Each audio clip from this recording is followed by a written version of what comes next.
Okay. I'm ready whenever if you want me to do quick intros. I should bring Game Changer up too. It's always delayed. Can I change it so I can't hear myself so much or no? I feel as though I'm.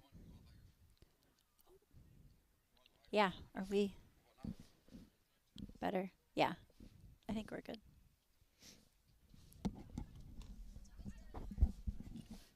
Oh, okay. Oh, that's good. Yeah, just tell me whenever. Start.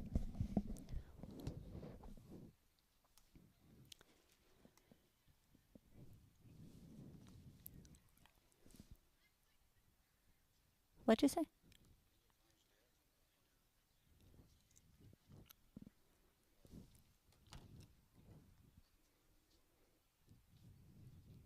Oh no.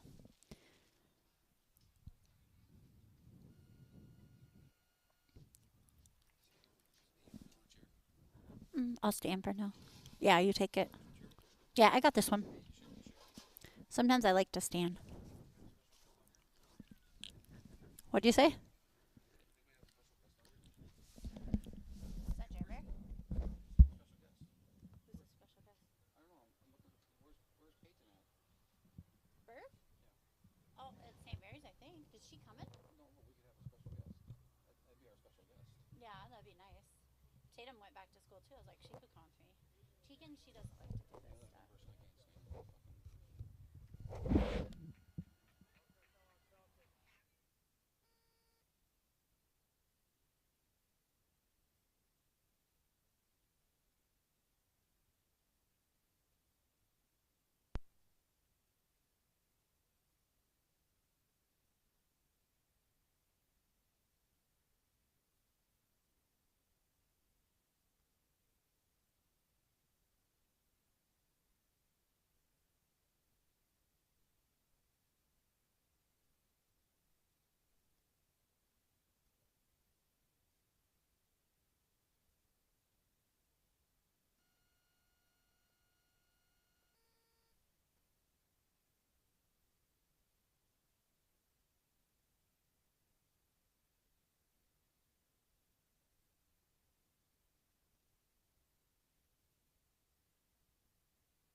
Good afternoon, Chatfield softball fans. I am Evie Allen. I am here with Rick Irish out in center field of our CCTV booth. Excited to bring you tonight's contest, the Chatfield Gophers versus Wabasha Kellogg. They are just in the process of doing announcing of the reserves and the starting lineup. They've already done their captain's conference. We'll do the national anthem and we'll get started. Excited to say our Chatfield Gophers come in with a record of 12-1, and even more exciting, are ranked 7th in the state. They moved up 2 from the last time I announced, from 9 to 7. They are having a heck of a year. They're 4-0 in conference. They will be playing Wabasha tonight, who is 5-5, and they are 1-2 in conference. Starting lineups for both teams, starting with Wabasha, Ellie Sandvik. She will be playing right field. Brielle Adams, center field. Mackenzie Paddock, third base. Eva Pavelki, pitcher. Hayden Hawkins, shortstop. Ellis Stark will be at second. Lauren Stump will be behind the plate. Left field will be Jesselyn Adams, and first base will be Addison Quaid. Chatfield's lineup, this is batting order included. Bryn Horseman at third. Kendall Nolte will be your DP flex player. McKenna Dornack behind the dish.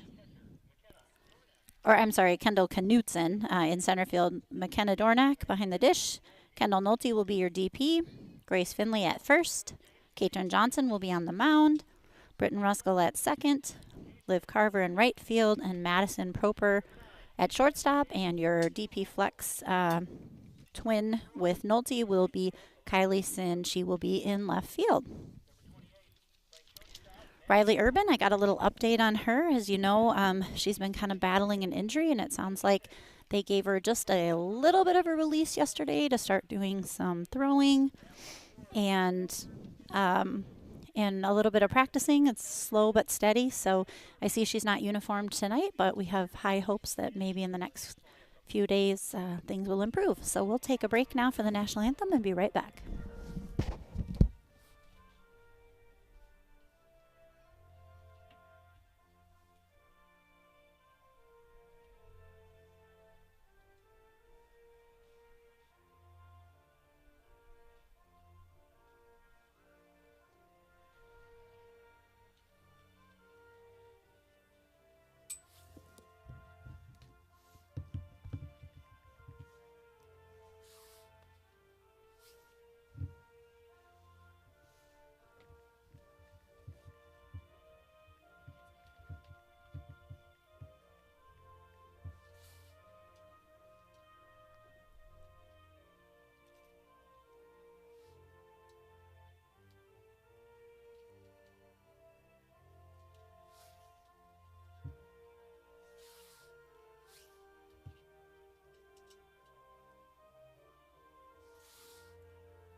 I should mention we are starting at 4 o'clock tonight because Wabasha is a conference, counts towards our conference record, and we always play double headers for this just so that each team doesn't have to travel back and forth. So we usually do a double header with Wabasha. So we will have a 4 o'clock game, probably about a 20 to 30 minute break, followed by a second varsity game, Chatfield versus Wabasha. Chatfield coached by head coach Brent Berg, assisted by Belle Berg and Abby Spohr. Also assisted by Brent Sprout and John Sutherland, who are the junior varsity coaches, and I believe there is no junior varsity tonight, so they are in the dugout helping out. And then our 7th grade crew is over on the JV diamond this evening. So stop on down. Our concession stand is open. It's a little chilly, not very sunny, but could definitely be worse. Not very windy, and we have plenty of warm treats in the concession stand, including nachos and pizza and hot chocolate. So stop on down and support your Gophers. Big thank you, as always, to the Fireball families who help staff the concession stand so we can keep that running. So Katrin Johnson just taking a few warm-up pitches. She had her first shutout game of the season last night versus Lourdes. The girls handled Lourdes by a score of 10-0 in 5 innings. They had an absolutely awesome evening. Their schedule and their games are just rolling right along. As I mentioned, they're 12-1. They're hitting up and down the lineup, making some great plays. And Katrin Johnson, I can't say enough, has done such a nice job stepping in. Was kind of more of a left fielder, second pitcher. With Riley hurt, she stepped in and absolutely, as a senior, led the charge to continue with the wins, and she'll start off the night with a called strike 1.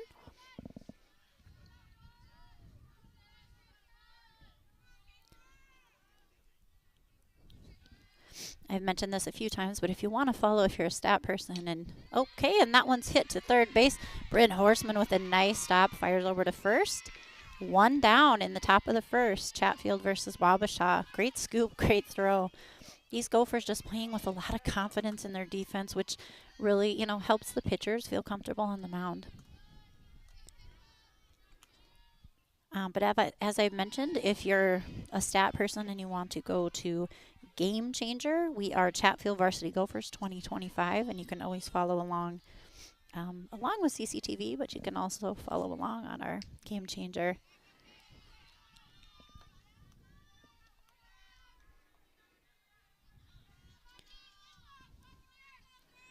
So Johnson retired Ellie Sandwick to bring up Brielle Adams. She's their center fielder. She's been around the program for a minute. That name is familiar. 2-1 the count to Adams. And she hits that one high and out of play.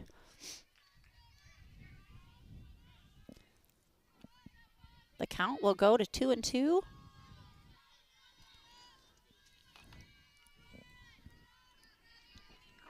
Catcher sets up outside. Johnson does a nice job hitting her spot. She doesn't quite get the call on the corner, but nice teaser there. So that'll load up the count 3-2 on their second hitter, Brielle Adams.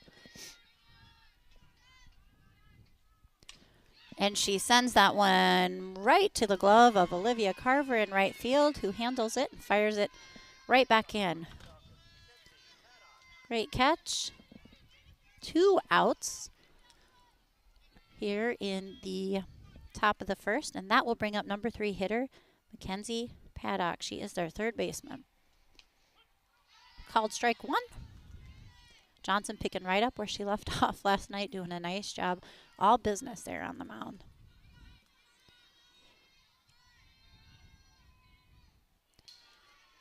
Little high.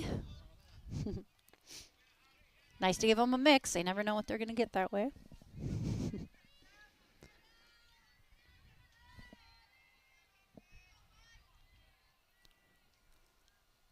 And a swing and a miss. Nice little bit of movement there by Johnson.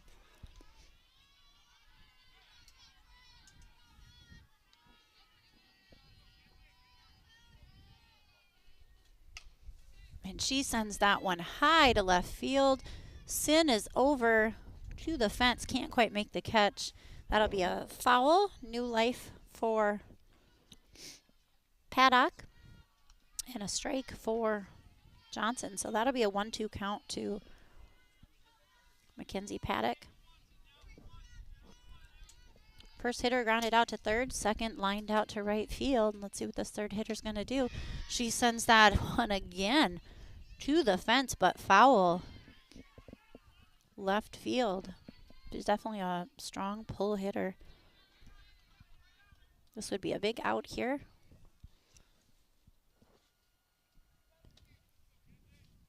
Let's see what we call. Personally, if I was catching, I'd probably call a changeup. Let's see what she gives her here.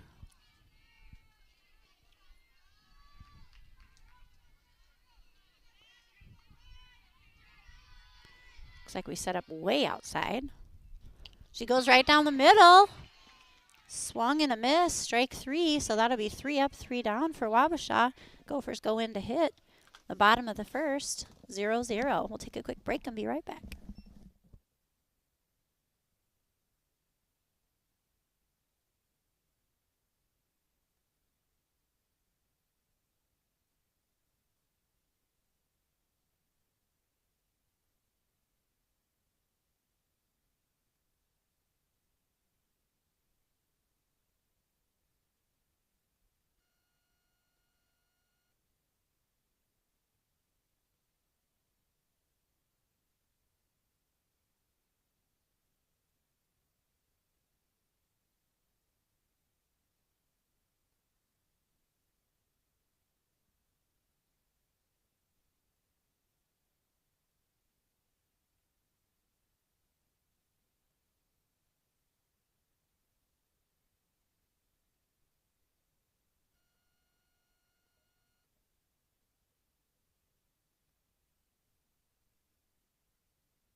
All right, here we go. Our batter number 1 for Gophers. Bryn Horseman steps into the box.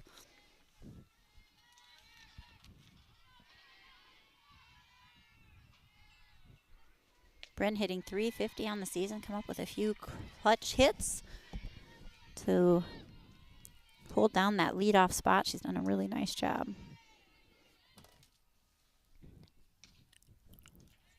She'll follow that one up.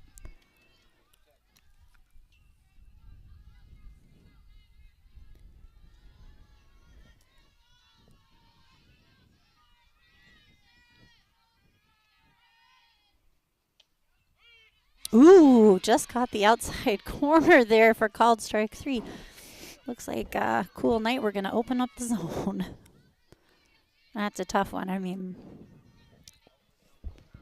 I guess we'll know for the next time. All right, so with one down, into the back steps Kendall Knutson, one of the seniors we celebrated in senior night the other day, and that'll be a called strike one.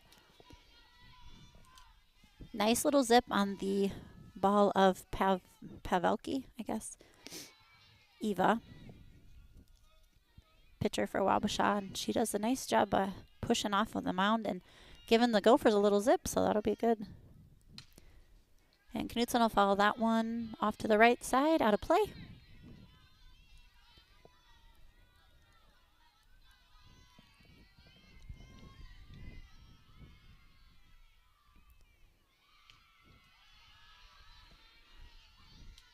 Outside for called ball 2. 2-2 the count on Knutson.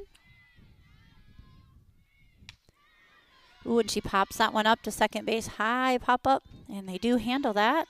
That'll retire Knutson. And bring to the plate McKenna Dornack. McKenna's really come on with her hitting the last couple of games. She had a solo home run last night. She had 3 triples against Pem. That one will be high and inside. Dornack right now leading the team with 22 RBIs, which puts her, according to Minnesota Softball Hub, number 4 in the state for number of RBIs this season. Exciting stat. Also, she scored 18 runs, which puts her number 10 in the state. So out of the whole state, all of the classes, she's ranked for some of her hitting. And that one will go deep into left field, just foul. About a foot, Rick says. So Dornack, yeah, putting up some pretty interesting, exciting statistics, and that's another reason that the Gophers are 12-1 and ranked 7th in the state, according to their May 1st poll. And that one will be low and outside.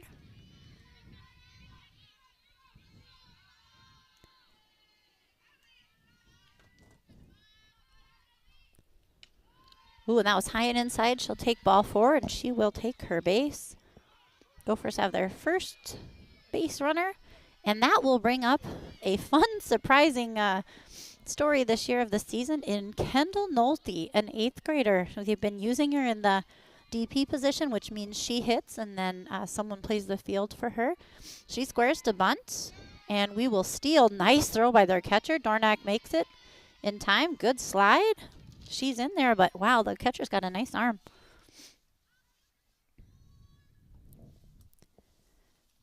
Nolte actually leading the team in average right now with 481. She has 10 RBIs in not a ton of at-bats. She has yet to strike out with a .556 slugging percentage. So very fun to see a young hitter come in and make that kind of impact for the team. So in to run for McKenna Dornack while she gets her gear on will be Izzy Severson. Gophers have 2 outs, but they do have a runner in scoring position. Dornack walked, stole second. So Nolte hoping to add on that RBI total I just mentioned. Swing and a miss. I like the swing. It's just a little low and inside. Got to drop that barrel just a little more.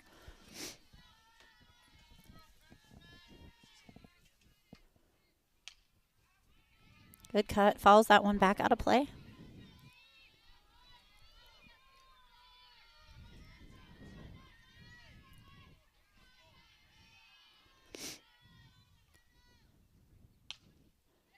And she fends that one off. She does a nice job. That was kind of a low and outside pitch.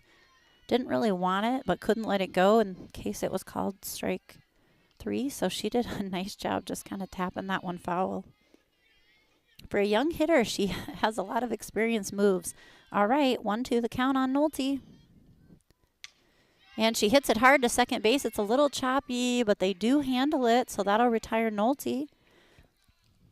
So no runs, no hits, no errors, and we did leave 1 runner on base. So after 1 complete inning, the score is 0-0. Take a quick break and be right back.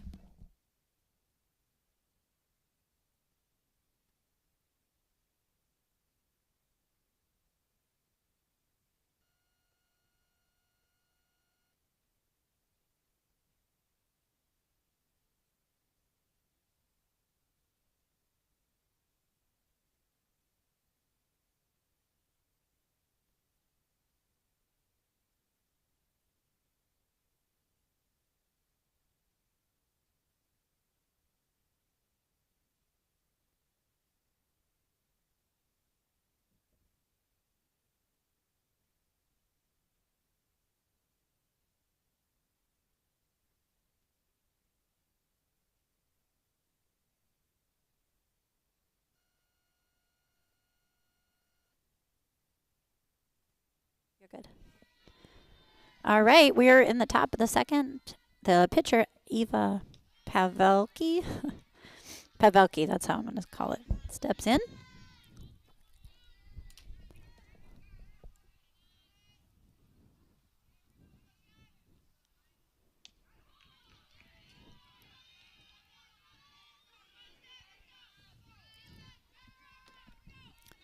Two oh the count on Eva. There we go. Good strike. Horseman handles that one well, too. Just a little low. Finley's right there to get it. That'll be out number one in top of the second inning to bring up Hayden Hawkins, their shortstop.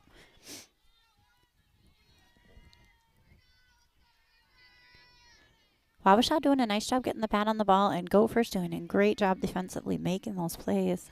They're definitely hitting it hard, but you know, you don't get to a 12-1 record without being able to handle the hard hits, and the Gophers have done just that so far. Ooh, that's a nice right in there called strike.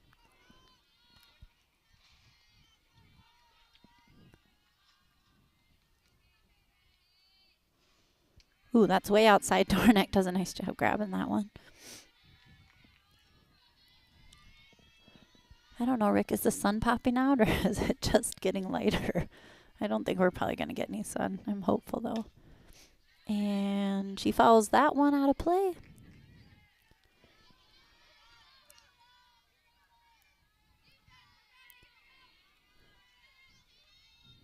So Hayden Hawkins, the count 2-2 on her.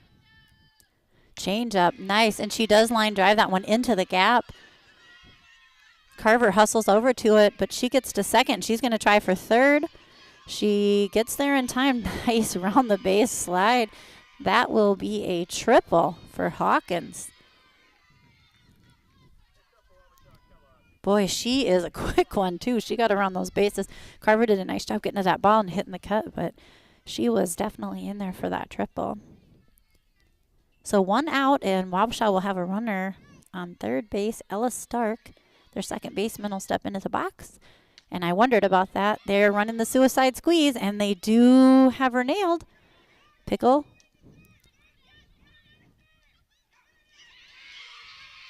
All right, so they squared a bunt for the suicide squeeze. Johnson does a nice job making her commit, and we try to go back and forth on the pickle. She manages to get to third, so that'll put a runner at second and third. With one out to bring up Lauren Stumpf. Wabasha has been well coached. They like to use the bunt. They like to be creative. They want to get a run on the board, and nothing wrong with the bunt to do just that. I wouldn't be surprised if they do it again, but she does not square that time.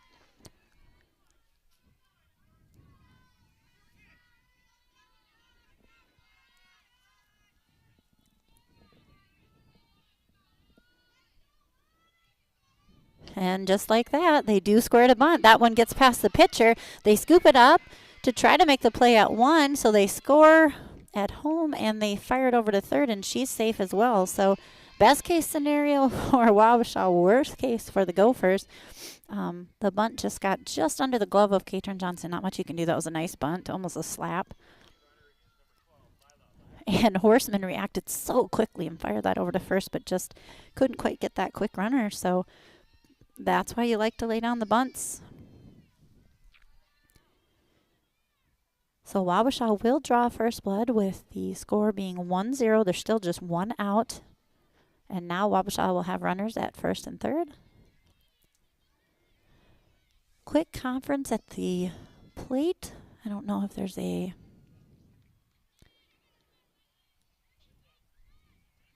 question about lineup.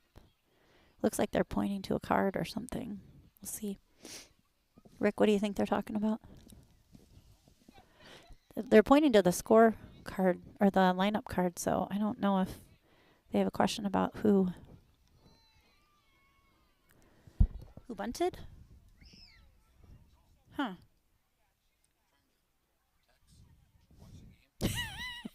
Rick's trying to text, run the camera, watch the game, and answer my questions. You can do it. You can do all of it. Yeah, it's time. Let's go. We have lots to talk about. Come on.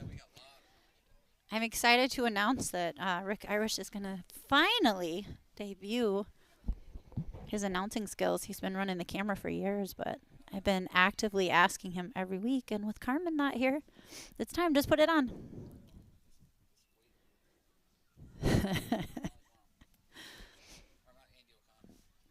That's okay. Andy would say go for it. So it looks like Berg will go out to the mound and just have a quick talk. Well, Coach Berg was still in there questioning something. But as of right now, Stump reached first on that bunt. Stark got to third. Hawkins, who started with a triple, did score. Gophers have one out here against Wabasha in the top of the second. So just waiting to see what this is all about so we can keep going.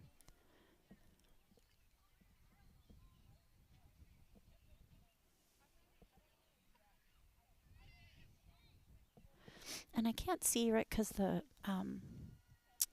huddle's in the way. Is there a Wabasha coach up there too, or just our two Chatfield coaches? I think it's just Abby Spohr and Brent Berg up there, so I'm not quite sure. I'll have to ask later what this was all about.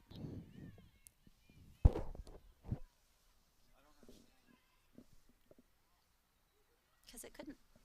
I don't think it's anything like being out of the box because they keep pointing at the card. Yeah, that's the only thing I can think too. So, while I have time, prom this weekend. Good luck to the girls. Everybody stay safe. The girls defeated Lourdes last night in 5 innings, 10-0. And then their next game is going to be Tuesday the 6th, Fillmore Central at Fillmore Central. So if you feel like taking a little drive down south, go support the girls. And then Thursday the 8th, we'll be back at home versus Dover Yoda. That will be a hard one. Dover's playing well. We handled them the first time around, but not quite sure where they're at, where we're at, and this time of season is just people are always picking up their games. So that'll be a good game, May 8th against Dover Yoda, and that is also Take Your Daughter to the Ballpark night as well as Fireball Raffle. Okay, so I don't see anything changing on the bases. I do see the umpire talking to the third base coach.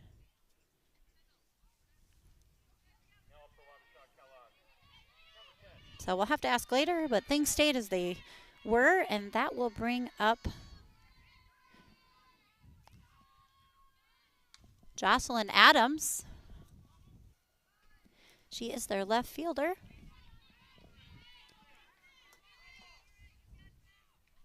That'll be a foul ball on Adams. Runners at first and third always wonder what are they going to do. They're going to try to steal. They're going to try to bunt, and another bunt. And that was fair? Okay, so I think they thought that was foul. That was fair, so that loads up the bases. They have used the bunt effectively against Chatfield 3 times in a row, so that will bring up number 9 hitter Addison Quaid. Called strike 1. Gophers do have 1 out, and now we have a force at any base. So I see the fielders are pulled in just a little. If you have enough time, go home, but what's important right now is getting an out. She fouls that one back out of play. As a fielder, you have to remember if the grounder is slow or if there's any kind of a bobble, she has a huge step coming off the third base. Get an out at the base that's closest. Ooh, and just missed that called strike 3. That would have been a pretty way to retire this batter, but I think it was just a little high. So Quaid has a 1-2 count. And that one's a little outside, so that'll take it to 2-2.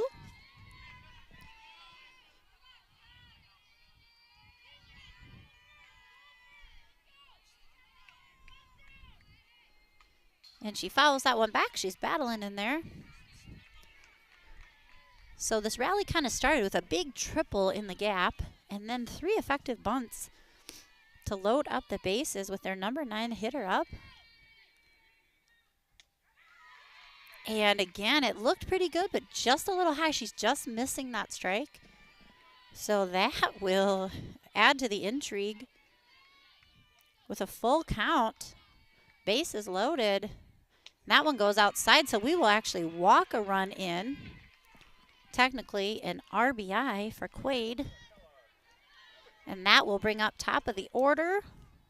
She grounded out last time, Ellie Sandwick. And the bases will remain loaded with the one out.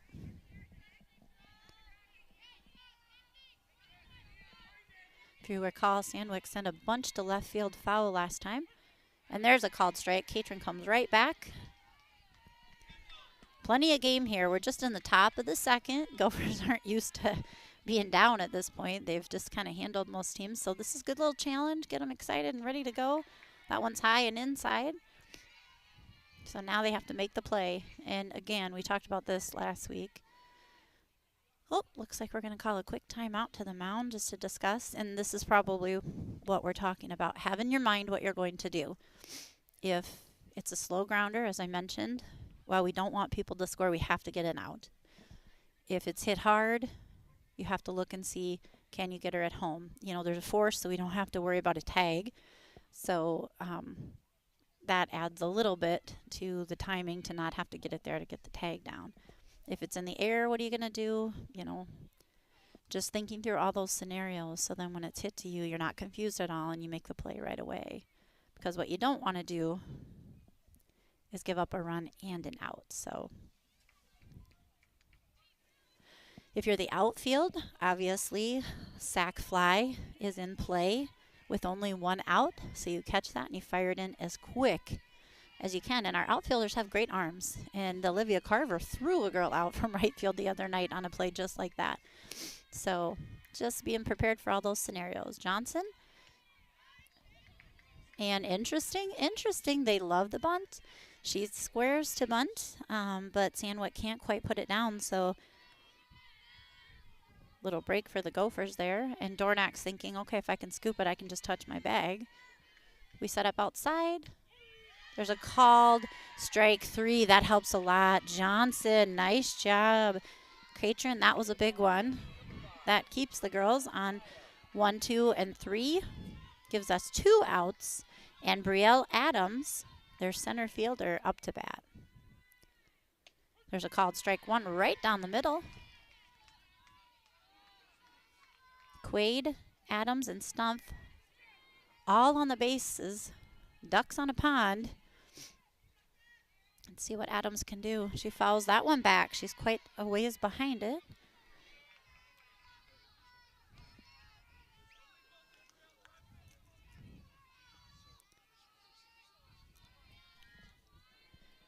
Okay, 0-2 is the count. Catron, way to come back with a strike. Great job. So lucky for the Gophers, unlucky for Wabasha.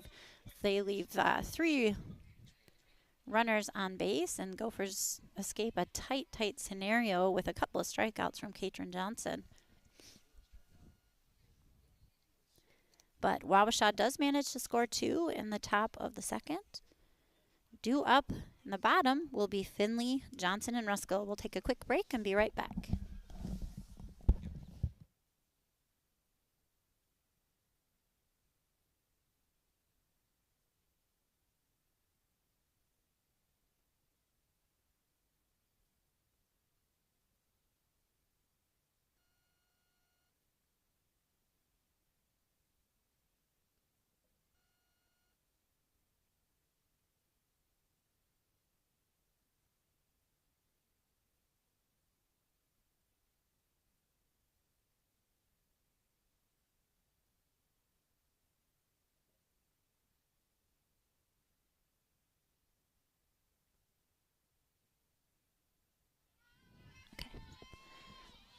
All right, welcome back. We are in the bottom of the second. Into the box steps Captain Junior Grace Finley.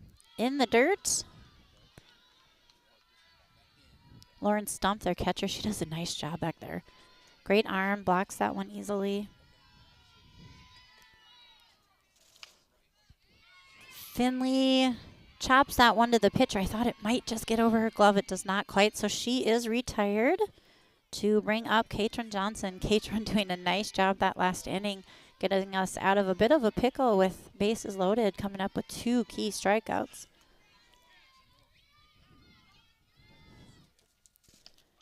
Johnson not only having a great pitching year, and I'll talk about that shortly, but also hitting very well. 383 with a 553 slugging percentage, 2 home runs, and 16 RBIs, which actually puts her number 16 in the state on Minnesota Softball Hub for total RBIs on the season. And that's out of all classes. That's such a big deal. I love to always bring those hubs.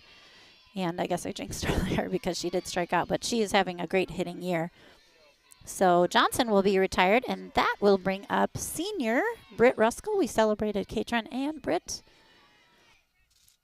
along with Kendall and Anna Burnau and Faith Schultz at our senior night earlier this week.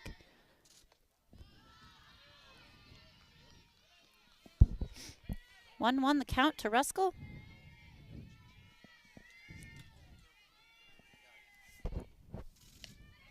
Swing and a miss. As I mentioned, their pitcher, Eva Pavelki, she has a nice little zip on her ball. You know, and this is always a difficult thing. Ooh, she hits that one to third. I thought it might be fair. It's called just foul. This is always a difficult thing. Gophers just last night faced Lured. Quite a bit different in the speed of the pitching. So adjusting back in the box from quite a bit slower to quite a bit zippier just takes a minute. So it'll be good when we all bat one time around. I think we'll be even more ready the next time. So Gophers do trail 0-2. Ruskell has 1 ball, 2 strikes against her. There's 2 outs. And she continues to battle and foul those off. Big thanks. I see Leif Erickson's out here in our box taking pictures. I don't know if you've had a chance to check them out on Facebook under Charlie Puddles, but he does a great job. Such great memories for the girls. They print them and put them out for their graduation and have them. And he gets all the angles. And now that we have the CCTV booth, he gets some from here too. So it's been fun watching all of them this year. Ooh, and it's a called third strike change up to retire Ruskell. So 1, 2, 3 go down the Gophers. We will go into the top of the third with the Gophers trailing 0-2.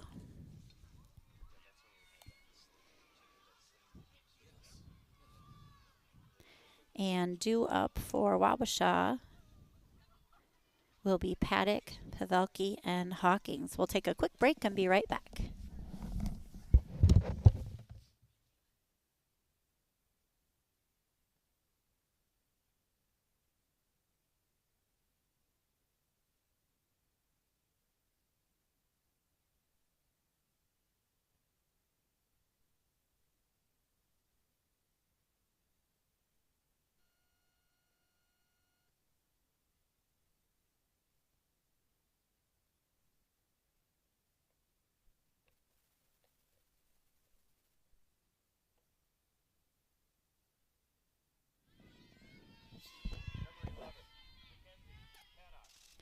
So Mackenzie Paddock fouls the first one off.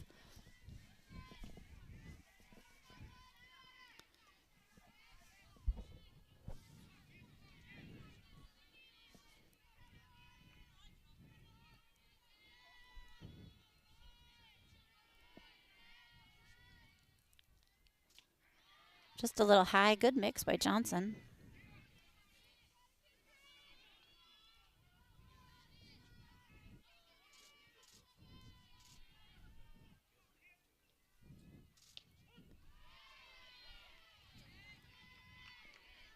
Great called strike. So 1-2 the count will be on Paddock. Another good mix by Johnson.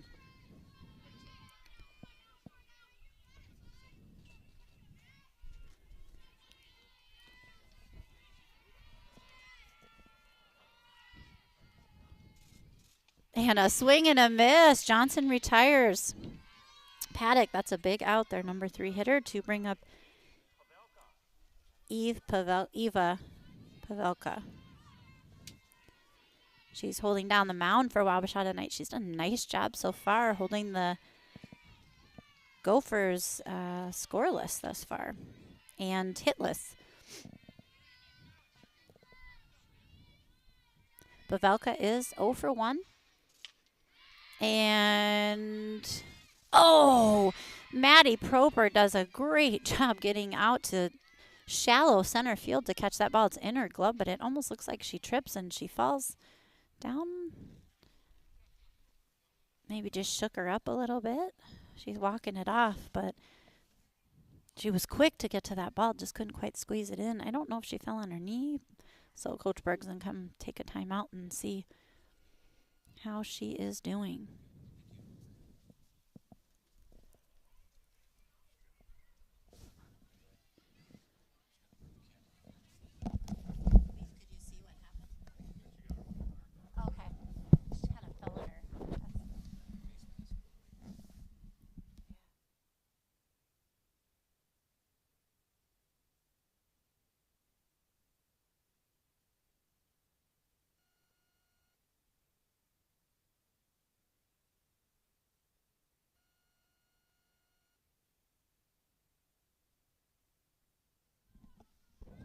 So big thanks to Leif Erickson. I got an instant replay on his camera.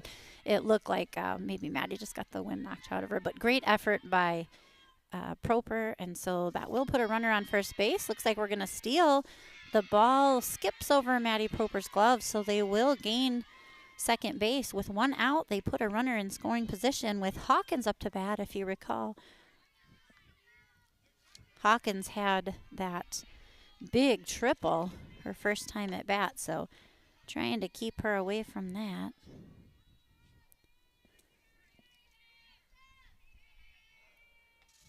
That one's inside.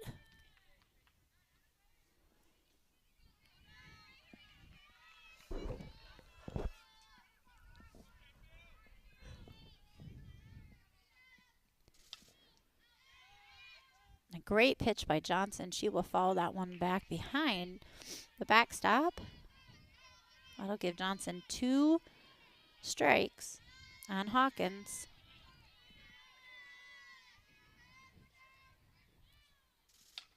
Ooh, and she lines that one to left field, but Sin is there, and she fires it right into third base. Nice job, Hawkins. A great hitter, 2 for 2. That'll put runners on first and third with Ella Stark up to bat. 1 out. So will, first and third scenario, will they run? Will they bunt again? We shall see. So they are going to take second, and it looks like we fire. I always like that play. We fire just short. The second baseman comes in, kind of trying to make them think maybe we're firing down to see if they bite and try to go. Then it's a short throw to get her out at home. But Wabasha, very well coached, have been for years. They remain on third. So now runners on second, third, 1 out, and they scored a bunt.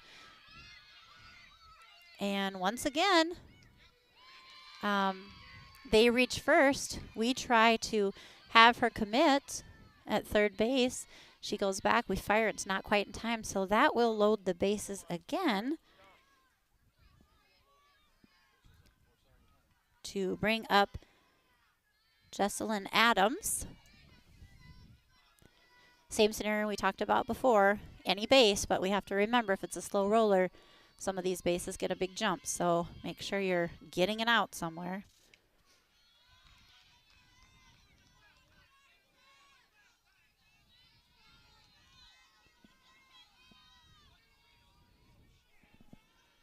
So Stumpf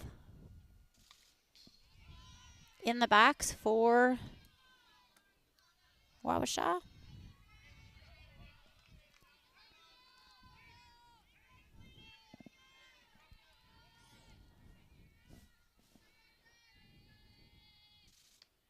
Ooh, and a called strike. Like to see Katrin handle these next 2 batters as she did last inning.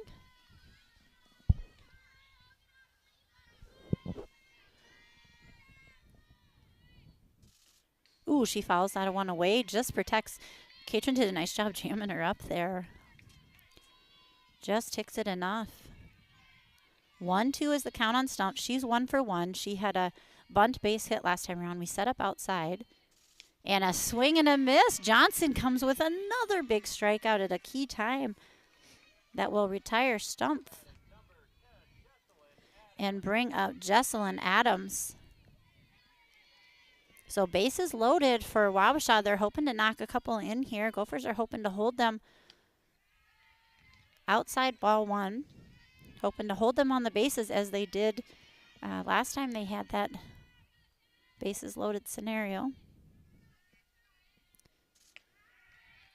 Another outside. Looks like Johnson just kind of trying to keep it away from the middle there. Might be just overshooting just a little. 2-0 the count to Stark. And Stark with a slow roller. Ooh, I think it was it off her foot? Okay. Foul ball called. It was off her foot, and it's a slow roller, but Horseman was right there.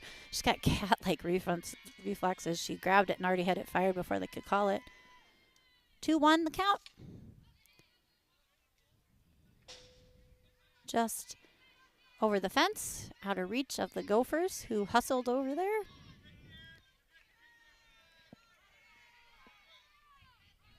So 2-2, 2 outs, bases loaded, top of third. And it's a little chopper hopper. Proper fires and gets her, and that's a huge out. Proper does a nice job. It just kind of died in place. The ball wasn't hit hard, and the ground is wet, so it just kind of died, but she picked it up and fired quick. So the Gophers escape another tight scenario. They'll trail 0-2 going into bottom of the third, and due up will be Carver, Proper, and then Top.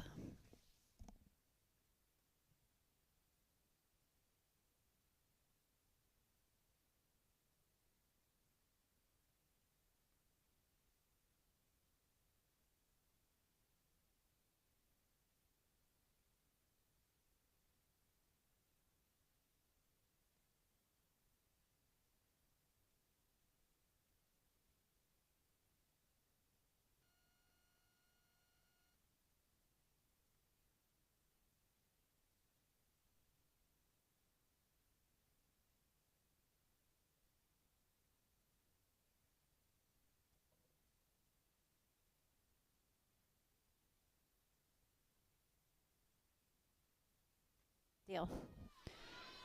We are back. Bottom of the third. Gophers trail 0-2. Into the box is Olivia Carver.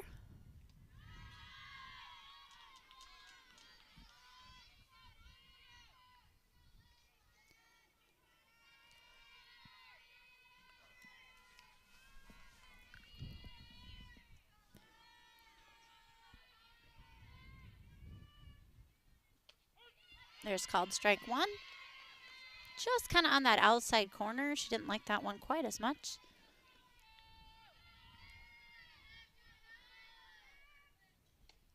Ooh, same scenario, maybe even a little more outside, but he has been calm though, so now she just has to know to protect. Even if you got to tick it off to foul, or you're going to have to send it to left field. There you go, just like that. She knew she had to protect on that one. So 1-2 will be the count to Olivia. Olivia hitting .351 with 6 RBIs on the year. She was injured for a couple games, has come back strong. Done a great job. Ooh, and that one was tight. She lets that one go. She sees better than we do. We both held our breath for a second, but it was a little low. So 2-2 the count. Come on, Liv. And that's going to be a called strike 3. Boy, they really liked that outside corner. So all the other hitters should be learning from that. It looks like that one is going to be a called scenario. So now into the box will be freshman Maddie Proper. She had a nice effort in a little fadunkadunk in center field. She had it in her glove. It just slipped out. She kind of knocked the wind out of herself, but she recovered right away and then made a huge play to get that third out in the last inning. Swing and a miss.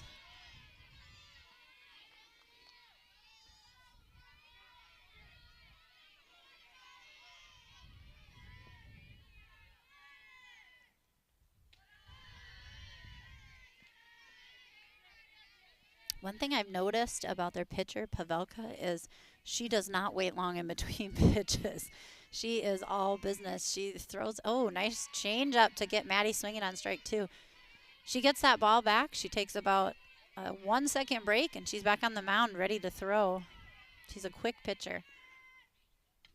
And Maddie will foul that one back. I think the Gophers struggling a little bit with the speed here, just adjusting. After Maddie, they will have all seen it at least one time, so hopefully we have yet to get a hit here.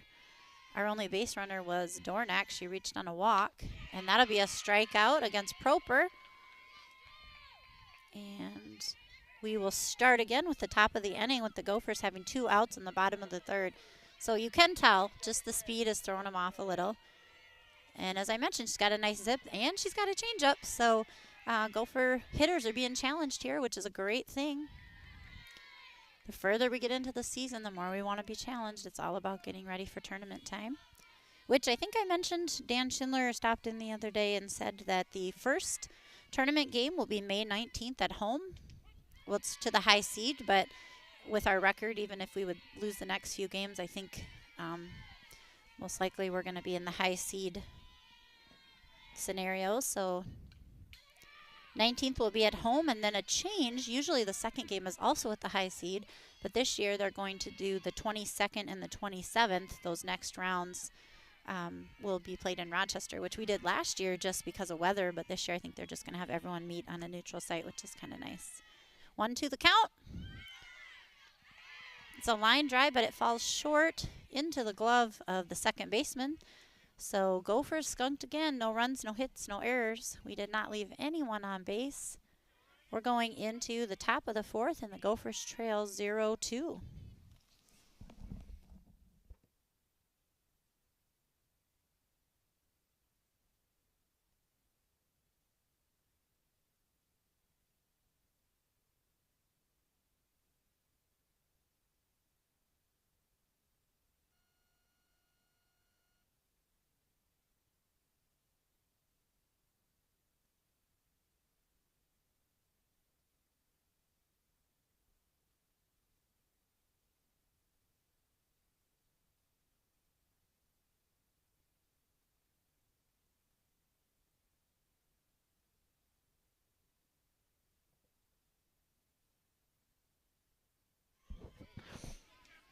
All right, we are back. It's top of the fourth. Gophers trail 0-2.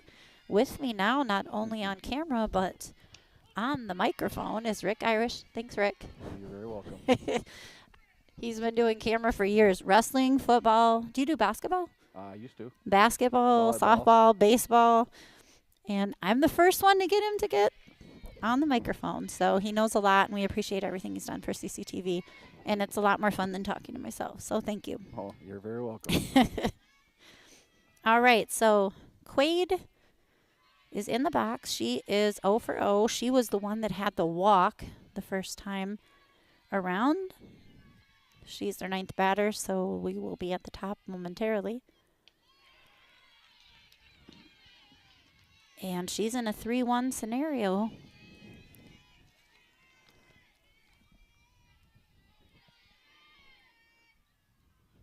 And Katrin does a nice job. She just guides that one in to make sure she doesn't lose her. Yep, come back with her best pitch here. So. Yep.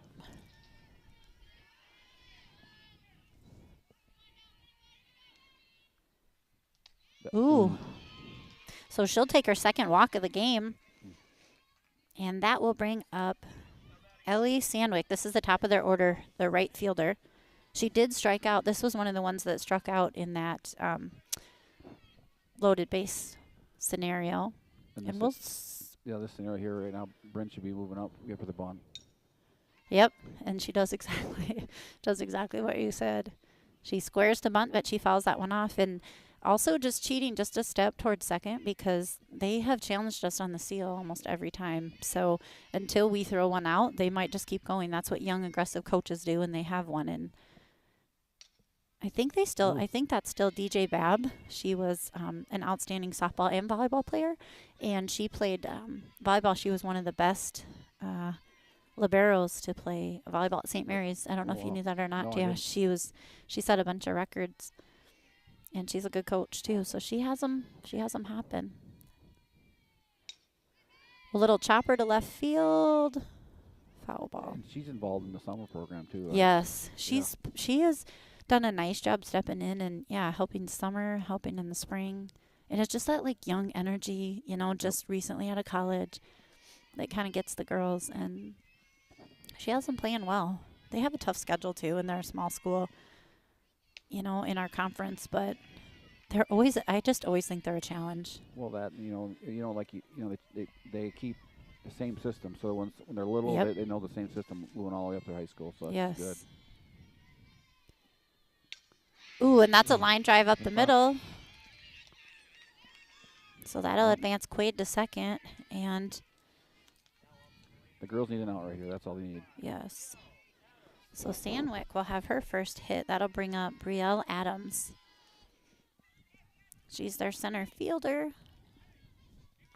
Outfield's got to keep everything in front and just hit their cuts and hopefully keep everybody at the bases. No score. Yeah. No outs. So 1, 2, or 3 are hot. So anything on that left side, if we can get the lead runner, that would be nice. Outfield will need to be looking home because, again, with aggressive coaching and a decent runner on second, I could see on a base hit, just trying to take that chance, seeing if we can make the throw, seeing if we can make the tag. There's a good pitch. Yep. For sure, when they're up 2-0, hey, hopefully, they want us to get in a snowball fight, so. Why not? You Yep. know, just get it. They're like an excitable team. They like to just make things happen and see if you can react well. So I could see it. Ooh, and a line drive just behind first base. Liv, nice throw. I'll tell you what, she has that nailed down. Was it 1 or 2 games ago? 2. She made an outstanding throw from like deep in right field. It was a one hopper to get the girl out at home. It was a huge play. Was it Pine Island? Yep. It literally saved the game. And so she throws that one in there so they know they cannot get home. But again, Wowsha, they're doing a great job. Bases loaded, no outs. Will they bunt? They're doing everything right. Yeah, they have. They've line drived, and more than anything, and this is what a lot of people do just to get people excited, is they just use the bunt, and they just used it like crazy that inning, to score those runs. And now they're confident, and they're hitting the ball. Yep, they're making good contact. They are. And we will too. We needed a time, I think. This will be our next time round, and we need a little time to catch up to the speed, and we'll be ready to go. But first, we have to get out of this scenario. The girls just can't press. That's all. They just got to play the game, and everything will work out. But they get. You start thinking more and more and more, then that's when you make your mistakes. Like, we haven't been behind in a while. Now it's 0-2, but it's only the 4th inning. Yep. They have not everyone's even seen the pitcher twice, so just relaxing and not trying to do too much, like one play at a time. Yep. We want an out here. We don't want them to score a run, but we don't want both. We don't want them to score a run and not get an out. So just know where you're going to go. Ooh. Just a little high, maybe. Yep. Dornick did a nice job framing that one to sure make it look like a strike. Yeah. So we load up the count. Oh, Katrin, she's been in some fun scenarios today. She's done a great job. Bases loaded, full count, and she is going to walk that batter, so that will be an RBI for Paddock. Wabasha will score their 3rd run. We will still remain outless. Yeah, there you go. And this is their pitcher, Eva Pavaka. We're going to call a quick timeout here. And this time we're going to have Abby Spohr come out to the mound. Abby probably a little more calm of the two. Yeah, she's got the catching mentality. Belle's got more the shortstop mentality. So I think in this scenario, like, okay, pitcher, catcher, I'm sure she's had more than her fair share of conferences on the mound of like, let's just settle in, let's just relax, know what we're going to do. So. Yep. Force out at home. Yes, exactly. And a bunt. Just pick it up and touch your bag. Yep. And pick it up, touch your bag, and fire it to one. Let's get a double play here. Saw Bryn Irish do that many a times. All right, this is Pelvecka. She's 1 for 2. Ball 1 outside. Katrin just got to settle in. She'll be fine. Yeah, she's done a nice job, Oh, you yeah. know. And again, credit to their hitters. They're being picky. Some of the Yep. ones that other people have swung at, they're well coached and they're going to wait for their strike. And again, what do they have to lose, you know? Yep. Ooh, and there's a hard hit just past the glove of Oh. Proper, and then it gets past left field. So 2 are going to score. So base hit and error will result in 2 more scores. Good hustle from Kendall, though. She backed her up. That's Yep. positive. I mean, could have been a lot worse. Absolutely. So that will take Wabasha to 5-0. Probably the worst part of that is still no outs. We need an out here. Yep. So also changes the scenario on the base is no longer a force. So now this is going to be a check if you can, Yep. but you got to get the out. Second and third. Could use a nice little like pop fly here. Yeah. He likes that low strike zone, don't he? He does. And he does not like the ones that are kind of like just below the chest. And Nope. so that's kind of hard sometimes for a pitcher.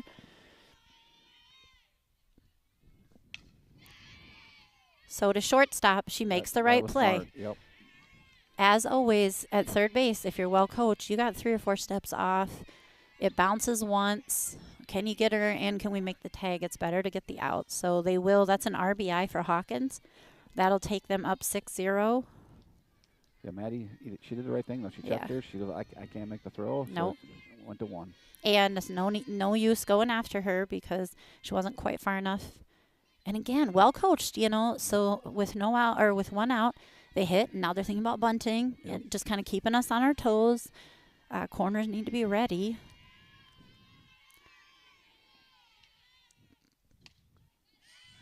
This is Jesselyn Adams. She is 0 for 3 today. Okay, then she laid the bunt down last time, if I remember Yeah, right. yep. So they didn't give her a hit. So, Oh. and she hits one in the gap, and that will score another run. So the Wabasha just all over it. They have the energy and the momentum right now. I think we just need to relax a little bit. I was talking to Tim Irvin earlier, and he was saying that when they put the bat on the ball, they really hit it hard. He said. Mm-hmm. And I always have thought they have good softball athletes. I just, way back to watching, like, when Belle was a freshman, they always made me nervous. And they never always had the, and there's a perfect bunt. Picked up by Dornack, thrown away. And so the runner's going to advance to third. Little maybe miscommunication. Yeah, they got crossed there. And this is what bunts do. They can just kind of rattle you, you Yep. know? Yep. So Wabasha is up 7-0. They're going to sub in their runner here. Still just 1 out.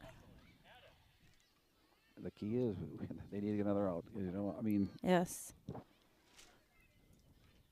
see, you can tell. Oh, here comes Coach Berg now.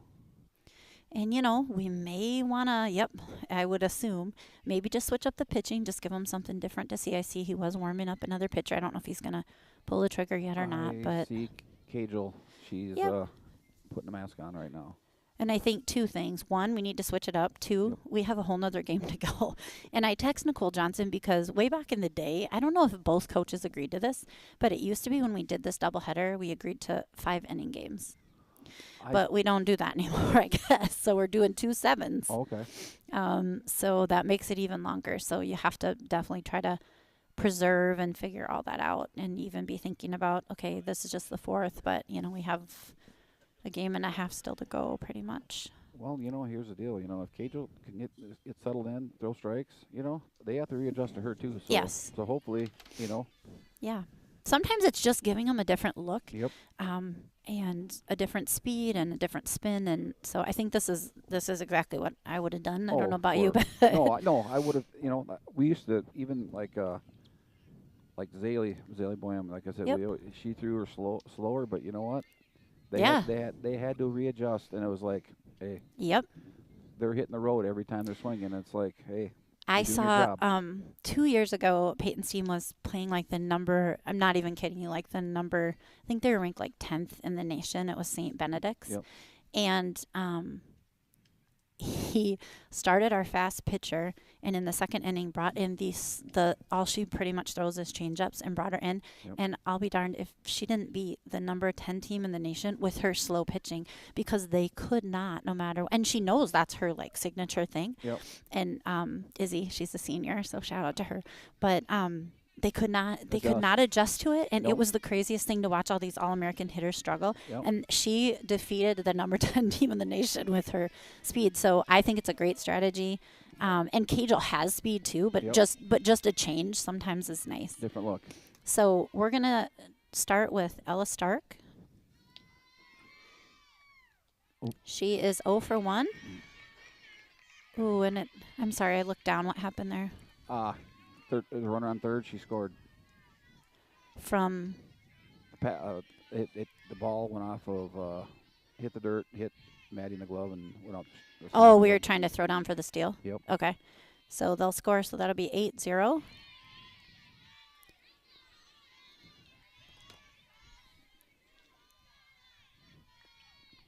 Well, let's hope this works. We can score. Yes. Time to get in and hit. We still just have this one out. And another line shot to center field. That'll advance the runner to third. Oh. Kendall throws right into home to prevent the run from score, so they will advance to second. So again, Wabasha just finding all kinds of bunting and hitting opportunities. They're doing a nice job. Yep. So Stark will be at 2. Stumpf will be at 3. Quaid is up to bat. They're solid hits too, though. You know, they're not just bleeders. They're hitting it hard. Yeah, they're line drives, and we haven't made a lot of errors. They're earned hits, and that's how it goes some nights. Cajal doing a nice job, though, getting right in there and firing her strikes off. Well, you know, the positive is, you know what? Hey, let's see if they can bounce back. And, Yep. you know. You need to be challenged like this at times in your season, you know, just to make you hungry and Work harder. Yep, get you excited. I always think, too, I love announcing the rankings because what a recognition it is, but it puts such a target on your back. It does. People are like, you know, we got nothing to lose. We're 5-5. We're going to come in here and beat this rated team. And I've seen it so many times, for sure.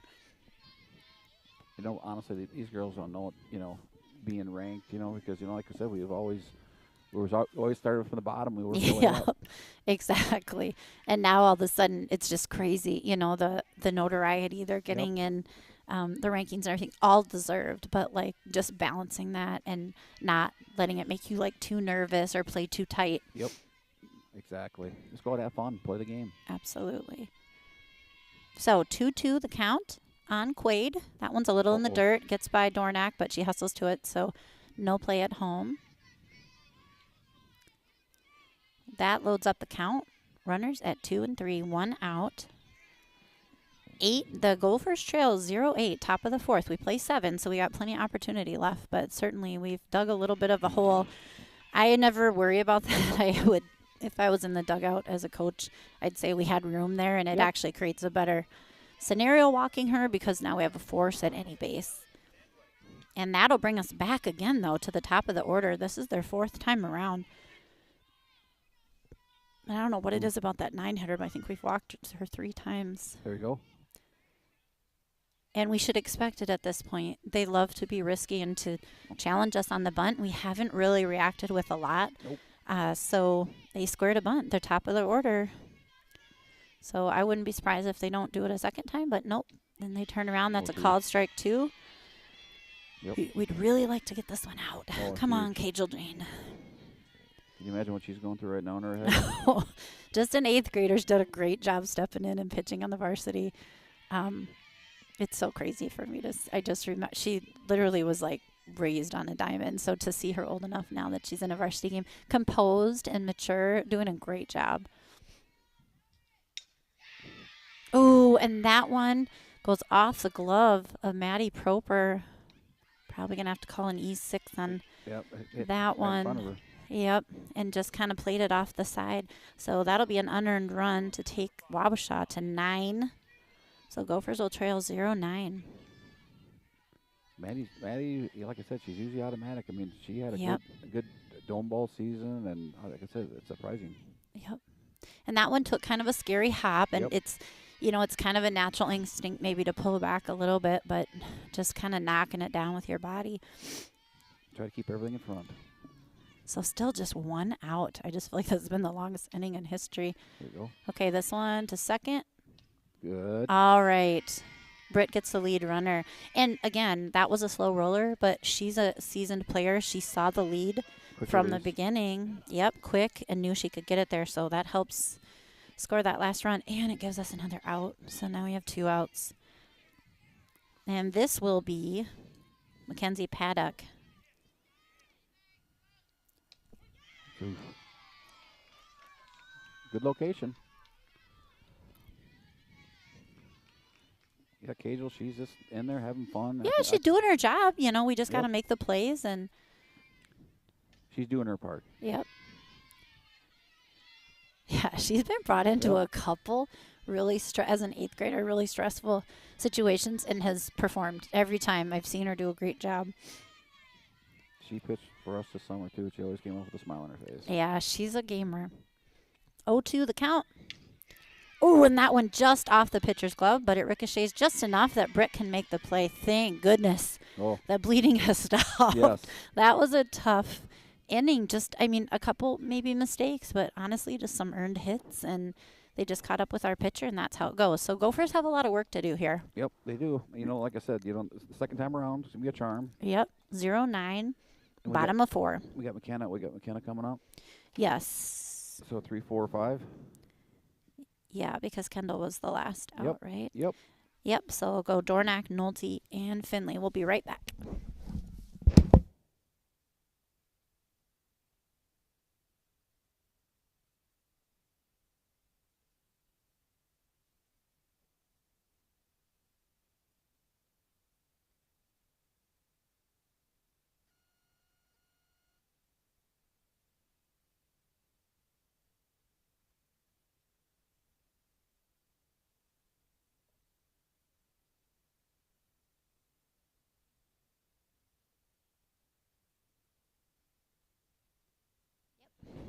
All right, I guess I misspoke there. It'll go Knutson, Dornack, Nolte. We're going to cut it in half right here. Yep. Put a couple on and then hit them all in. And See? there's the start right Come on, there. come There's on, a girl. slow chopper. Oh. Wow, what a play Yes. by their shortstop, Hayden Hawkins. She's been hitting the crud out of the ball, and just that could have easily been a base hit right by second base, kind of a slow roller, and she gunned her down. So now in steps Dornack. She walked her first time. There we go. There's a good hit. Get a base runner. There's our start.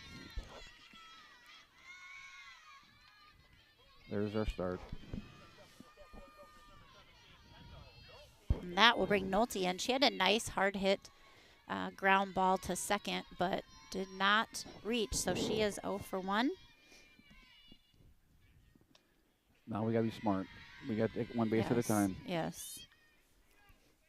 We can't risk because we can't. You know, we can't afford it. We can't afford to lose base runners right Yes, now. and don't panic. It's the 4th, right? And we go to 7. So we have And she had to okay, get and down. yep.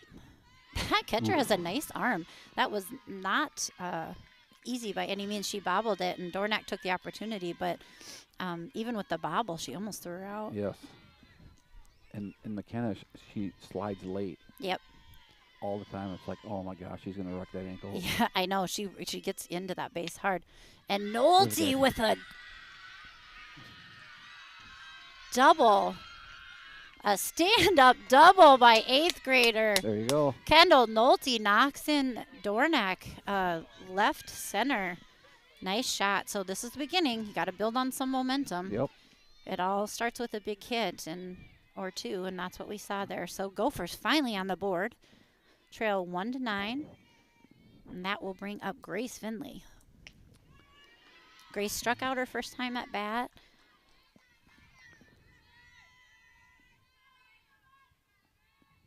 Or no, I'm sorry, grounded out her first time. Yep. She's locked in though. Yep, she's ready to go. Grace having a great year as well. I think I mentioned this, but she's hitting 368, 11 RBI, 16 runs. Just doing a great job. And there we go. That one's a fadunkadunk, my favorite. And that gets pass ball. by their left fielder. And Nolte She runs dropped in it. to score. All right. See? There's a start. Just like that, the Gophers build back a little bit. A base hit with an error, so that turns into Grace getting to second base. It's so cool to see some of these girls work so hard since 12 years old, and now they're having success, and it's just fun to watch. And seeing the confidence and seeing them like perform at those moments when Yep. they need to. Yep. I think I think you told me this, so I mentioned it the other day. But their first season, most of these girls were 1-15, right? We won our last game of the season. And to go from 1-15 to be ranked the 7th in the state, like it's crazy. But that's what hard work and like love of the game will give you. So it's fun watching these girls. It's been a really fun year so far. It is. And they're not anywhere close to done. I have high hopes for them, but Oh, I know. just celebrating the little things along the way, just the Yep. way they're playing, and even here just bouncing back and scoring a couple runs when you're down 9-0. That's a tough one. You kind of it'd be easy to just kind of get down and be quiet, but I can hear their bench and Oh, yeah. I can see their intensity. Like they want to come back here. Come on, Katrin. Katrin kind of looks just a little out of her comfort right now. She's swinging at some of those pitches she hasn't been earlier, so she needs to settle in, Yep. trust her swing. There, just like that. There it is. When Katrin's on, she's on. Yep. And again, another senior comes Yep. through, so that'll give us runners at 1 and 3. It's nice to see some hits coming through. Yep. Got Britt coming up now. That'll be Britt. Will be up. Yep. And Britt, she's been hot. She has. She had a nice shot last night at Lourdes. Did she? Yep. Honestly, I started following it, and it was 3-0 in the first inning, and I got busy with something, and then the game was over. It must have been a quick one. They were spraying the ball all over, right to left. They're running. That's awesome.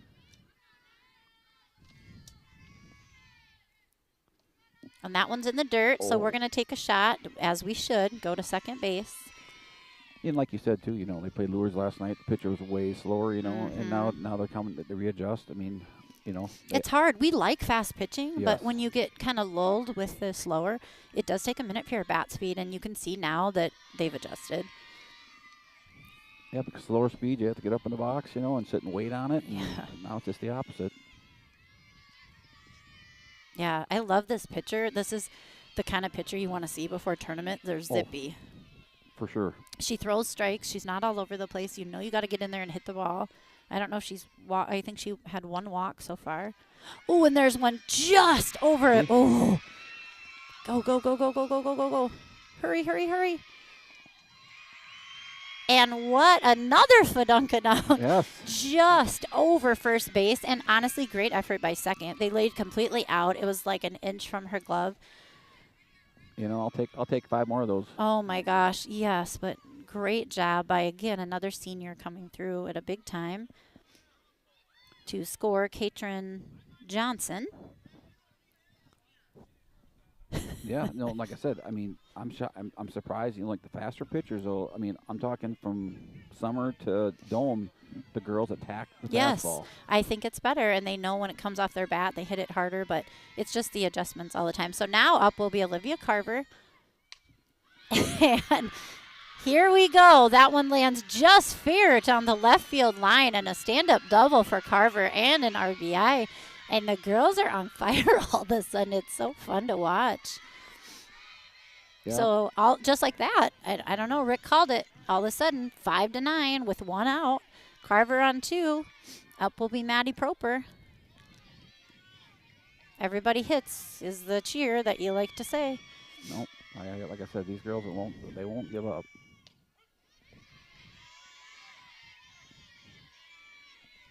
That's why I think they're so fun to watch. Oh, especially when they start talking. Proper and Berg are going to have a conference. What do you think they're saying? Do you think she had a question about the call, or he saw something with her swing, or what?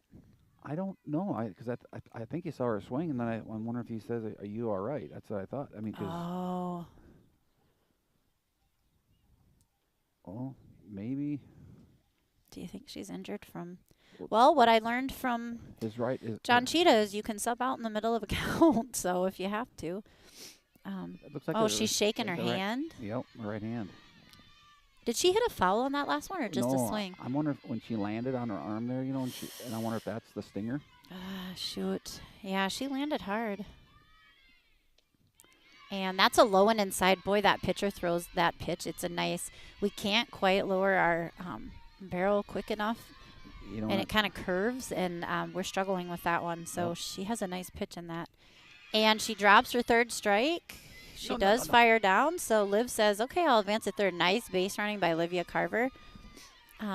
Something's going on with Maddie's hand, I think. Shoot. I think if I would have done in that situation, I mean, I would have said, but I bet you Brent asked her too, that maybe just bunt, don't swing. Yeah. Just hey, they have to execute the play. Right. You get it down. Olivia's at third, and they still got to make a throw. Ooh, I wonder what's going on, though, if she'll be able to come back out. So that will give them 2 outs, but Carver does a nice heads-up job on the bases. And as they throw down on that drop third strike, she does advance. So that helps a little bit, same as a grounder.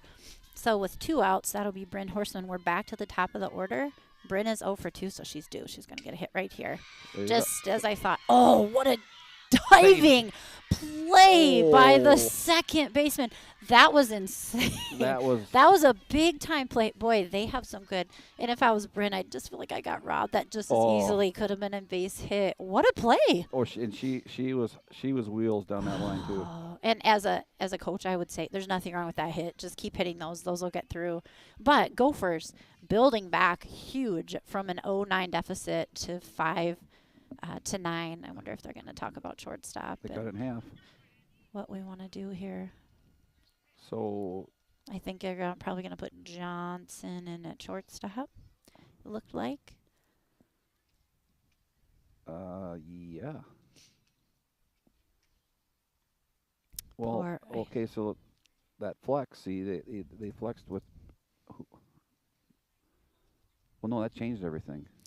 They DP flexed with Sin and Nolte, so that shouldn't. Nope. What they're gonna do is they're gonna put Horseman Bryn behind the plate, and then they'll put McKenna at short. Yep. Maybe Katrin at third, and then put Kylie out in left. Yep. Yeah, Kylie will be in left. She's already in left. That makes sense. That probably makes more sense. Yep. That's what they're gonna do. Yep. Because we have to figure out that shortstop. So poor Maddie. I hope she's okay. We'll find out later. So we wish her the best. Something with her hand. But when she did that, she had that play, and she reached up and then she fell. I think she fell on her hand and on her body, and I just don't think that was good. I think she's got a stinger, honestly. And plus, it was cold. I know. It makes it worse even. Yep. Definitely. Because we even saw a girl last night from Lourdes playing second. She took a ball off the face. I mean, she wasn't bleeding by all means, but she did get hit. But I don't think they were a mask in the infield for Lourdes. Oh my gosh, why not? Okay, we have something else. Who's at third base then? They put Kendall Nolte. Okay, so Nolte is okay. So basically, what they did is they took the flex player out. Yep, you can do that. Yes. Okay, so Nolte. So a couple changes. Berg will be on the mound as we mentioned, and this is what Coach Berg is reporting in right now. Finley will stay at first, Ruskell at second. Now we have Dornack at short. Yep. Kendall Nolte at third. Bryn Horseman behind the plate, and then outfield will be Carver, Knudsen, and Johnson. It's pretty nice. We can make a move like that. You know what I'm saying, with two catchers. We have, and that's why you have to have more than one, and you have to have a backup shortstop, and you have to have a lot of these things. You have to be prepared for it. Injuries suck, but they happen all the time. Same thing with the pitching. Having Katrin and Kajal and Audrey and everybody on deck because. As well as Riley was doing with her injury, just making sure. I heard she's got the boot off today, though. That's positive. Belle told me that yesterday she was able to, I think, throw maybe with the boot on or something and just do a little bit. So, I mean, every day just working towards it and not pushing it too hard. That's their big thing. So let's cross our fingers for her.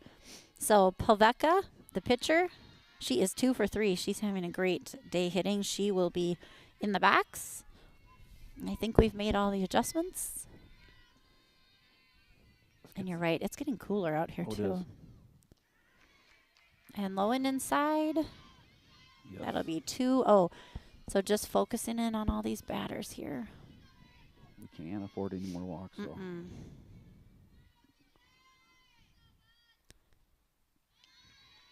An interesting call. We threw a changeup on 2-0, so that'll take it to 3-0. I know they remember this hitter. Yes. But now we got to come all the way back because we don't want to give anything to her, even give her something to hit. Let's see what she can do. And that'll be ball 4. So Poveka, to start off the inning, will take the base. And here's again what I would say with a young, aggressive coach. I'd 100% expect a steal with a different catcher behind the plate. Just to see. I mean, they challenged McKenna 2 or 3 times and we couldn't throw her out. So they're going to challenge Bryn, I'm going to guess. Yes, but Bryn, she's got that quick release, so it's going to be fun to watch. Yeah, and McKenna just needs to get there and put that tag low. Yep.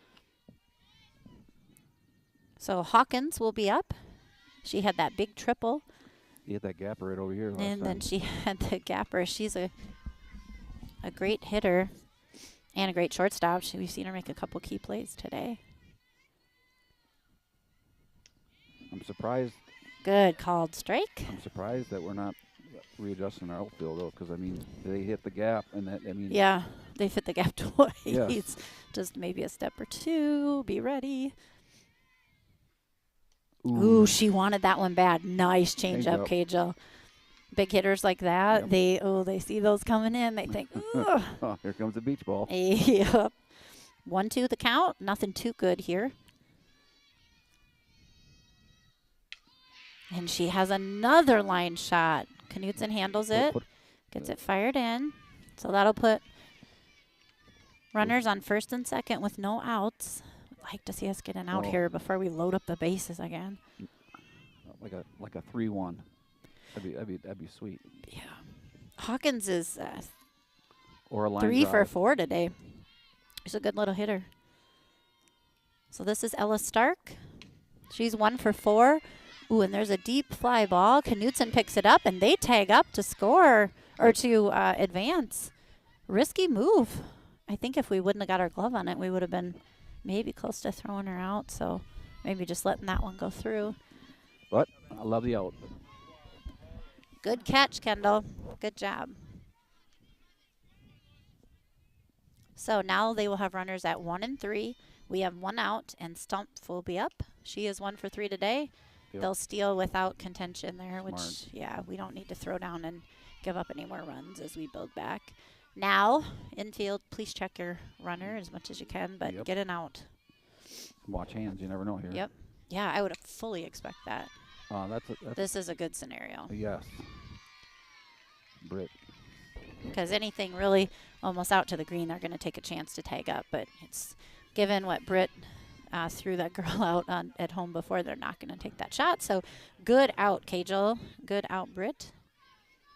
Now we have 2 outs.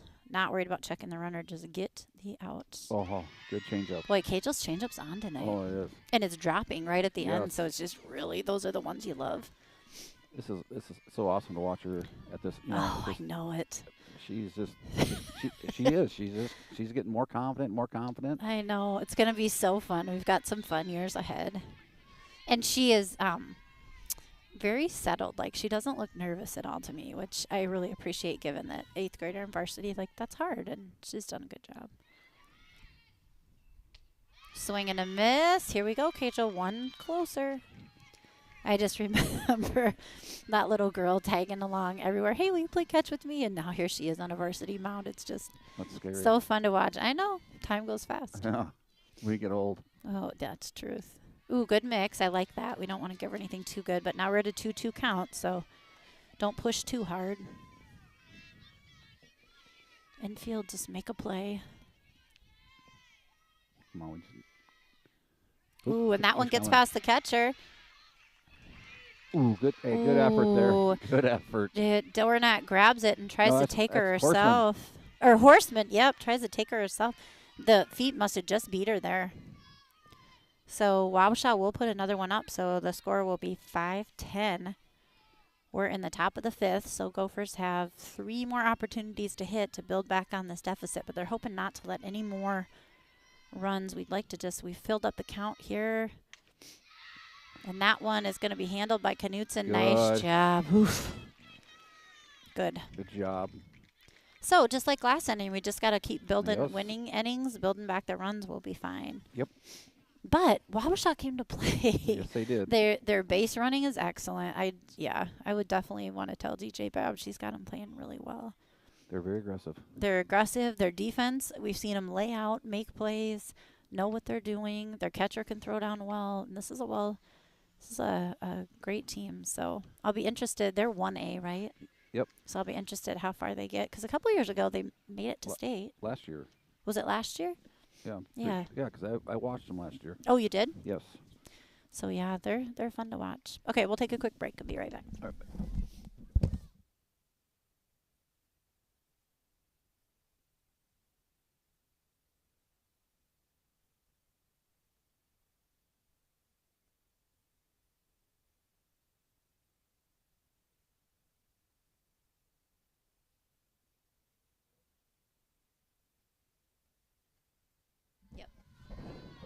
All right, we're in the bottom of the 5th. Gophers have a 5-run deficit to make up, and into the box steps senior Kendall Knutson, called strike 1.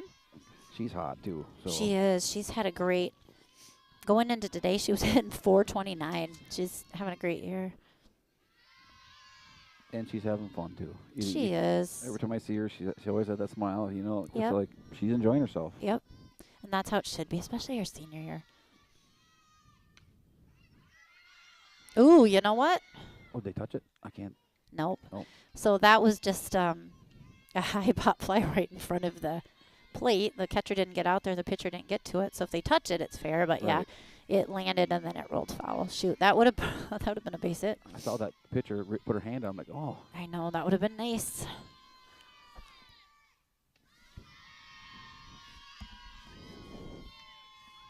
Kendall's been really mature in the box this year, too. Not swinging at junk. She's been very disciplined. Ooh, and there's a slow roller. Those are hard. Those are tough. There it is. We'll take it any way we can get it. It's almost like a slap bunt, to be honest. Yes. From the right side, swinging at full capacity. But So what's the odds of Coach Berg having her bunt? You're talking about McKenna. McKenna? I don't think so. I think we're going to let Her old swing. McKenna swing away. She's had a couple dingers recently, and I'm sure that's on her mind. But also, like I would tell my kids who love also to hit dingers, please swing for a base hit. Yes. The dinger will come, but don't drop your shoulder and pop it up. Like one hit at a time. Trust the person behind you. Well, then Kendall's got to pay attention here because you just don't know where that ball's going to go. Yes, for sure. She can pull tight. Honestly, this is what's frustrating, too, when you're a hitter like that. And I saw it a lot of times with big hitters. They just don't give you anything good to hit. No. And you're like, a walk's the same as a hit. Yep. But, man, I want a ball to swing at. But they have to be thinking, too. Kendall's been hot, so yeah. I mean she's hit two shots at 2 at bats. So yep. Yeah, so I mean you're really gonna walk this one to get to the next one. But we'll take it. That's fine. Hey, one base at a time. Yep. And no outs. That's good. So Knutson advances to 2, Dornack to 1 on the walk. Yeah. And I think is Coach Berg. You gotta let her swing. Yeah, and you gotta let her run. Yes. She's got that adrenaline. I always thought this about Jaden Zimmerman too. She was a pitcher. Yep. But and so a lot of times we'd run for our pitchers. I never ran for her because if she got on base, her adrenaline was at like level 10. I always wanted her to run with that. You just knew she was gonna get somewhere. So, Dornack's pumped right now. Let her run. Well, that and, the base smarts. I mean, you can read the ball off the bat better, and You just had that experience. Yes. All right, 1-1 the count to Kendall Nolte, who's been hitting very well. Hey, ooh, that's a break for us. Yeah, oof. That's the first error we've seen. That shortstop is outstanding, but I think it's choppy out there, and Well, it's really wet. That's It's the wet. yes. And so it just bounces differently, just Yes, chops differently. it So, stays down. It stays down, but you know what? yep. I bet you that area's not groomed up with it. It's just really rough over there. So it's like right now, I could hear my old coach Molly Baum telling me, groom your area. Yep, for sure. And the second game's going to be even worse, so you're going to have to be ready. So Nolte will advance on the error. We don't care as long as she's on base. And that is going to Grace Finley. bring up Grace Finley, who had a nice hit the last time at bat. Base is juice, ducks on a pond. No outs. Okay, tag up, go. Ooh, nice throw in by their left fielder, but we do score. So that will be scored a sac fly by Grace Finley, and love it. Yep. That's what we want. Yep. Got to get, that's why I say, get it to the outfield. Something's going to happen. So that'll bring up Johnson, who also had a nice hit the last time at bat. Gophers will build back another run, so now it'll be 6-10. We need to just hit the green out here. Yes. Should score. And I see her kind of swinging at that outside pitch, but pulling out at the same time, so her bat's not even reaching it. Yes. So I think if you're going to go for that, you're going to have to step into it, and you're going to have to let it travel deep in the zone in order to hit it to right field. So there we go. That's that same spot she hit last time, and that is going to score Dornack RBI for Katrin Johnson. She's having a great senior year. Yes. You know, she came in with 16 RBIs, as I mentioned, on Minnesota Softball Hub. That was number 16 in the state. She's adding to them again today. Also, I forgot to mention this when she was pitching, but she's number 35 in the state for strikeouts now, and she's only pitched 37 innings going into today. So what an accomplishment for the senior. Oop, and that one's going to be a really high pop fly that is going to retire Ruskell. So 7-10. There are 2 outs. We're in the bottom of the 5th. Gophers are showing signs of building back every inning. We don't want to leave it to last inning, but just keep pushing. Get a little closer. And at the bottom of 7th. And now up will be Olivia Carver. She had a huge hit down the line last time. Let's do that again, Liv. Oh, and she says, yeah, I want to. Just foul this time. I'm going to have to tell Peyton to watch the game later and see that hit. She would like that she sent it to left field. I know what she can do. It's just a matter of doing it. Yes. I know. Well, they're giving her that outside pitch, so she's going with it very well. And there it is again. Same thing. Liv, way to hit it. And we're going to score another run. They throw it in. Oh, and we have base runners. Oh. We have some weird stuff going on. Liv, go back to back. first. Go back to first. Go back to first. Go back. Dive.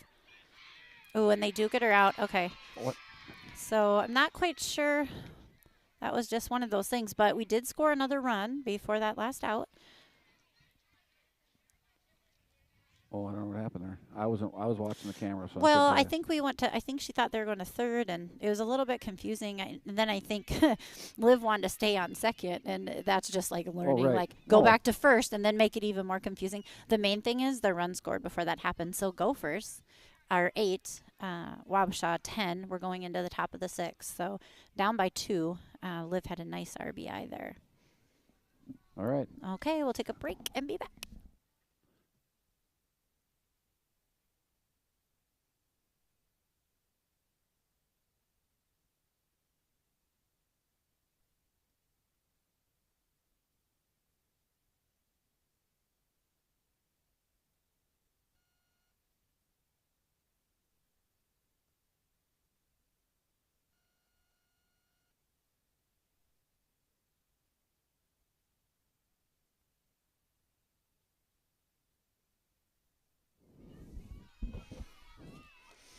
All right, so number 9 hitter Addison Quaid steps into the box.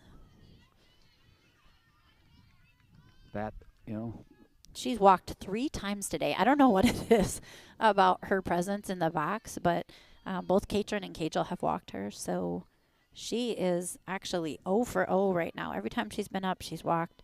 So it'd be nice to get her swing in this time. Oh, here we go. There we go. Good job, Kajal. Fouls that one back. And just like that, Kajal jumps up to an 0-2 count on Quaid.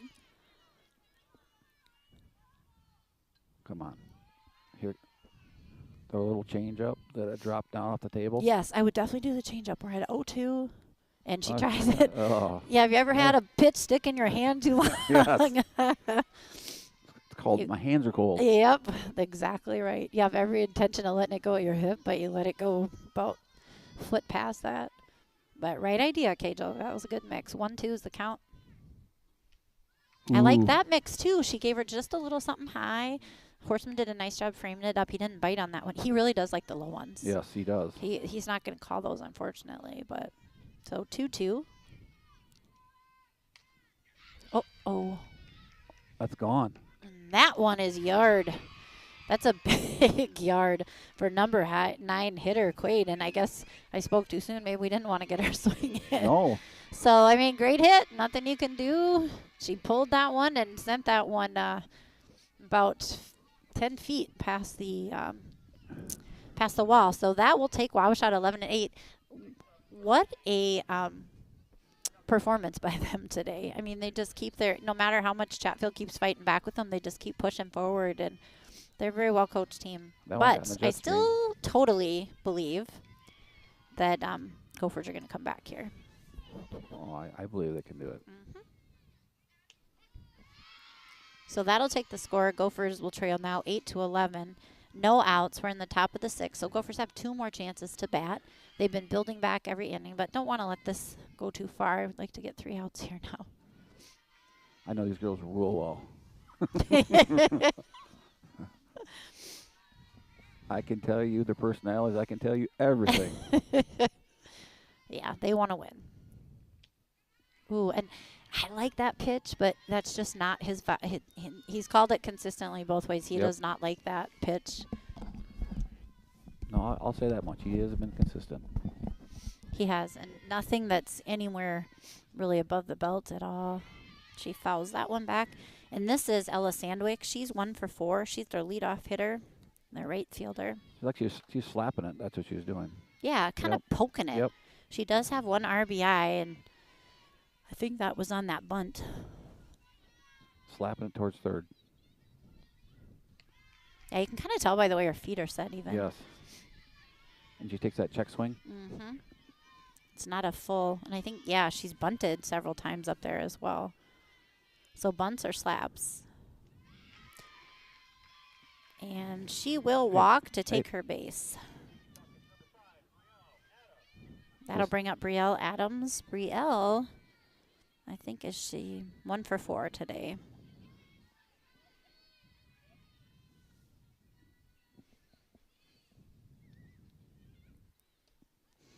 Ooh, I liked that one. He must have thought that was a little low. I thought that was kind of more his. Good location. Yep. Well, and Cato doing a nice job trying to keep it in the zone, but not giving them one down the middle because they're power hitters. So you definitely got to try to mix it. Left Oh, early. nice throw. She left early. But she would have got her on the throw either way. Nice job. So left early, that's a break for the Gophers. Yes, huge. But Horseman had that ball down there in no time. That was a nice throw. She's hungry back there. Yeah, I love it. All right, we'll take it, and that'll clear out the bases.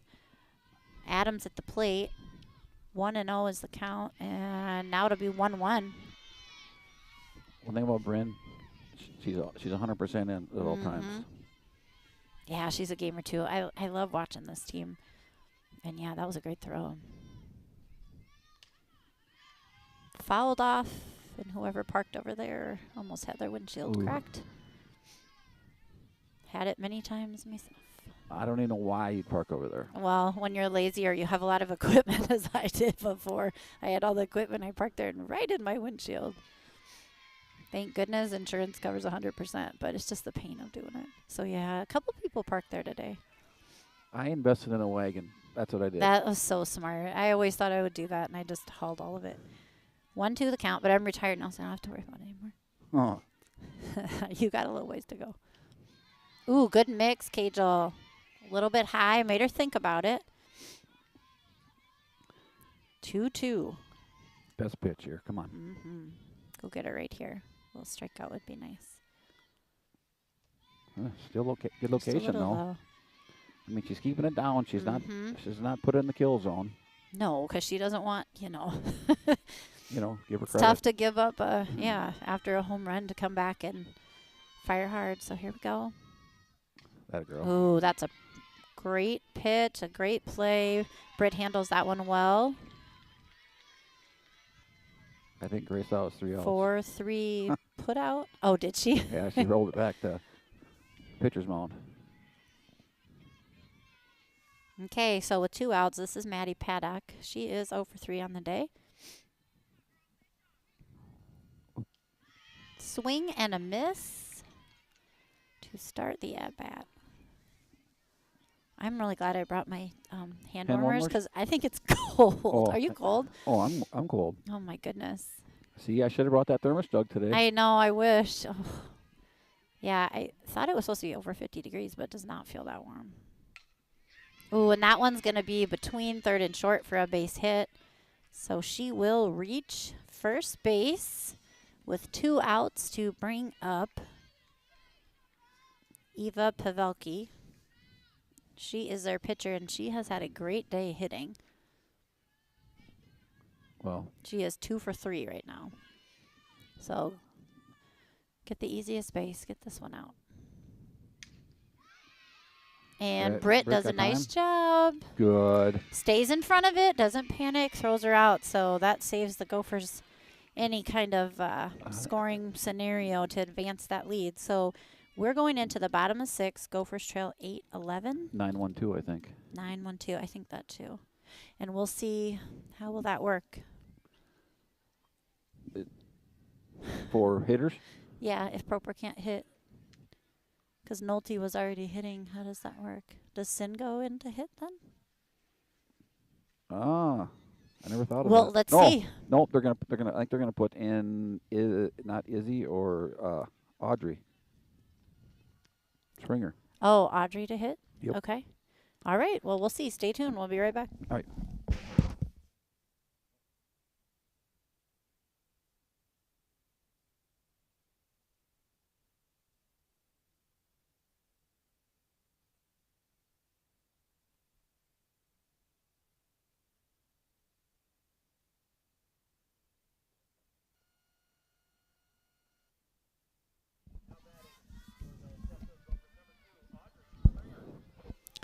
All right. So Rick was correct.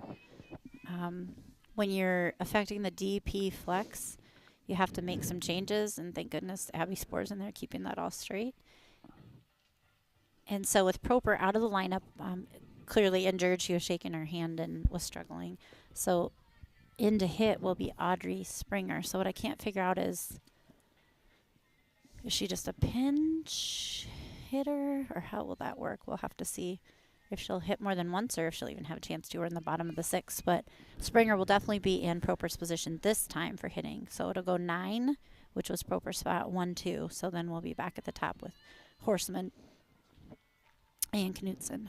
Yes. And I guarantee you they're thinking a lot of different options right now. Yep. And I guarantee you that Bab is double checking and making sure this is all kosher with the book because it is confusing. Yes. I knew it a lot better when I coached, but you can take the DP flex, you have one hit and you have one in the field, and then you can take one out and then one just becomes like a permanent player. And since Proper wasn't affected at all by the DP flex, I think this is a pinch hitter, but we'll see. So Audrey Springer, probably one of her first varsity at-bats. The DP flex was pulled. Yes. The player was pulled in order to be in the lineup permanently, so that removes the DP flex scenario. Yes. Plus, Kylie was out anyway. Yeah, Kylie got out with Cagel. Yep. And then Katrin went to left. Yes. All right, so 1-1 the count on Springer. So what do you think they're thinking right now? I kind of do. I do too. Ooh, and Ooh. just missed a right field single. Just barely goes foul. But she's doing a nice job Yes. swinging her bat in there, and I'm sure she's a little nervous. I don't remember seeing her hit varsity before. It doesn't mean she hasn't, but it's She probably been minimal. she played dome ball first one game, and then she played with another team. Okay. Oh, and a called changeup strike 3. That's a tough one, too. Yes. It looked outside. I mean, you probably got to swing in it, but that's tough. Yep. And then the first time around too. Yes, just like everybody else that struggled the first time. Next time she'll be in there if she gets to again.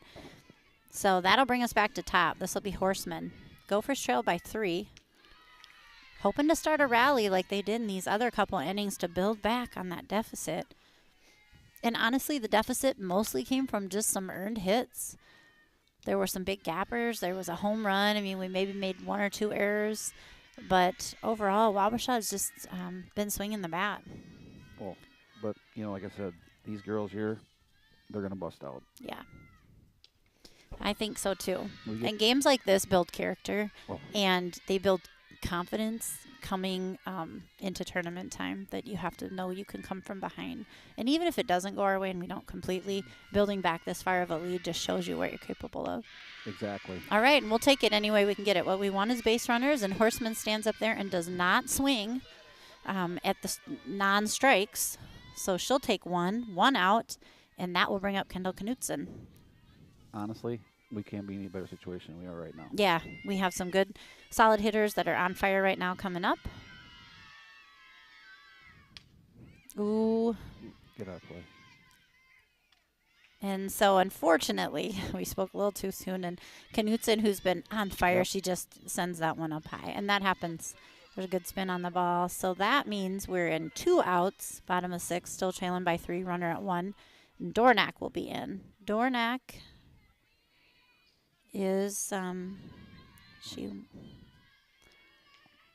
and we're going to steal. Nice throw by their catcher. And the throw was there, but the tag was on top. Nice. So that was a great slide. throw. She slid in well, but she missed her with the tag. So good call by the ump. So Dornack, she's 1 for 1. She had that hit last at bat, and then she walked a couple. Yeah.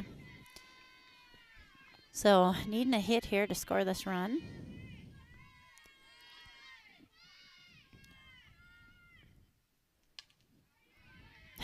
Yeah, even though Brent made it there, but you know what? She can't risk herself either, though. Yeah. She had a nice slide, but boy, that catcher has a good arm. Yes. So Dornack, I believe the count is 2-1. Yep, 2-1. I saw her last swing. I know what she wants. But it's got to be the right pitch. Make sure you swing for a base hit. Like I say, when I watch her swing, I always tell her, I'd have to go to the chiropractor after watching. Yeah, swing. she's got a lot of Power. And there you go. There's a good hit down the line. That's going to be at least a double, probably a triple. I would send her. Yep, easily. Oh, yeah. There you go. McKenna Dornack with a triple and an RBI to get the Gophers one step closer. 9-11 is the score. For a lefty, she's quite the pull hitter. Oh, like I said, she hits the ball hard. Yep. So now, Kendall Nolte, also having a great day, 1 for 3, but has reached, I think, every time, even on an error. She's putting the ball in play. Yep. 2 outs, just hoping to knock in Dornack to give us even closer. Sends that one down the line. Another powerful left-handed hitter. Yes. I think I remember, it was like they were playing on a shorter park, but seeing her mom say in 5th or 6th grade, she hit one out of the park, like over the fence. She's been playing ball for a long time, and she's a good hard hitter, so like to see her just really get a hold of one here. Oh, that might work. That might go. That might. Nice catch. And Hawkins makes an outstanding catch all the way out in left field. What a drop step. Most people cannot make that catch. But again, Gophers built back one more. They need to hold them here, and they need to get in and build back those last 2. So 9-11, we're going into top of the 7th. Yep. Take a short break and we'll be back.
All right, we are back.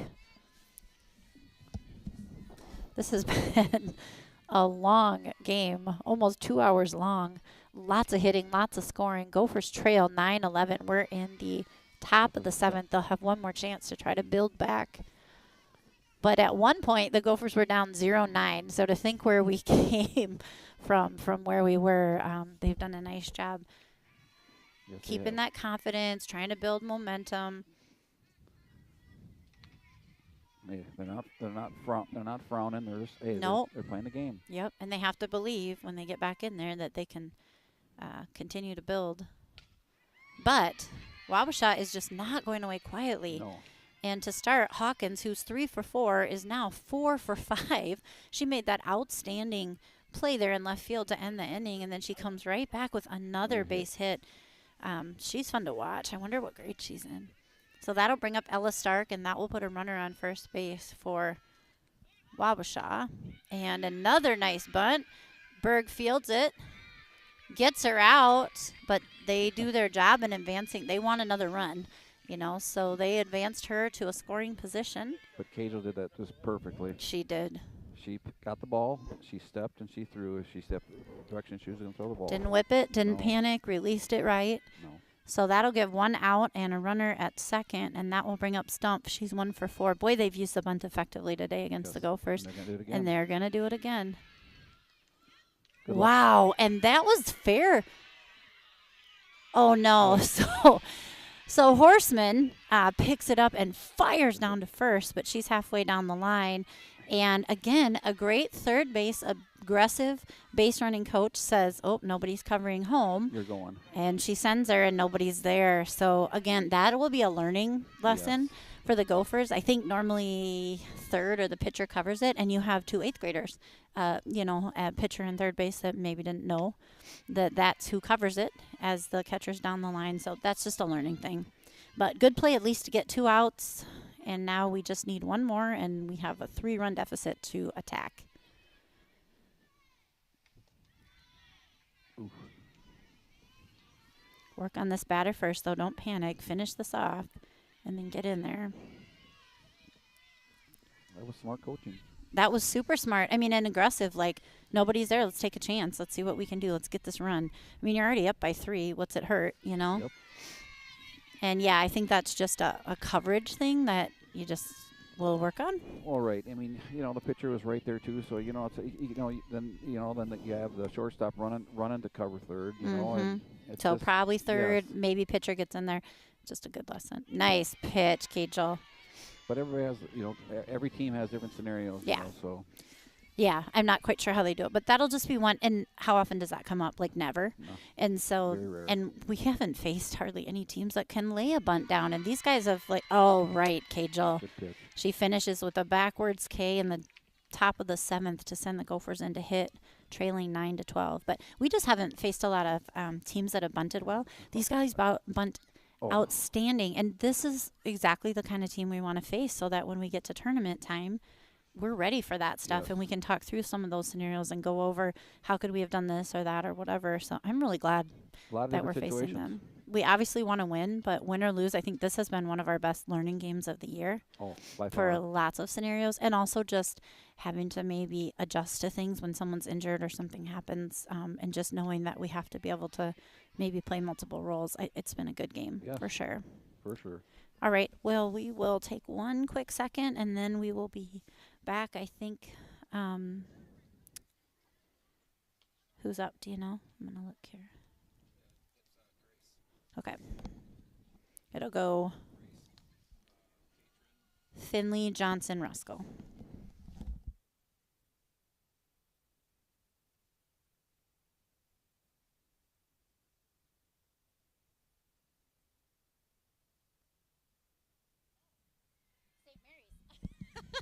I'm not even kidding. All right, in steps Finley. Hoping to start something here. Down by 3 in the bottom of the 7th. Oh. And she hits it hard to second base. That girl. Wow, what a hustle. So second base, she kind of bobbles, throws from her knees. Again, these Wabasha fielders are incredible. Yeah. But she can't, Grace hustles down there, and she can't quite make the play. So we start off with a base runner. Everyone matters here. Yes, but Grace, you know what? She just hard as she can go. Oh, she's a hustler.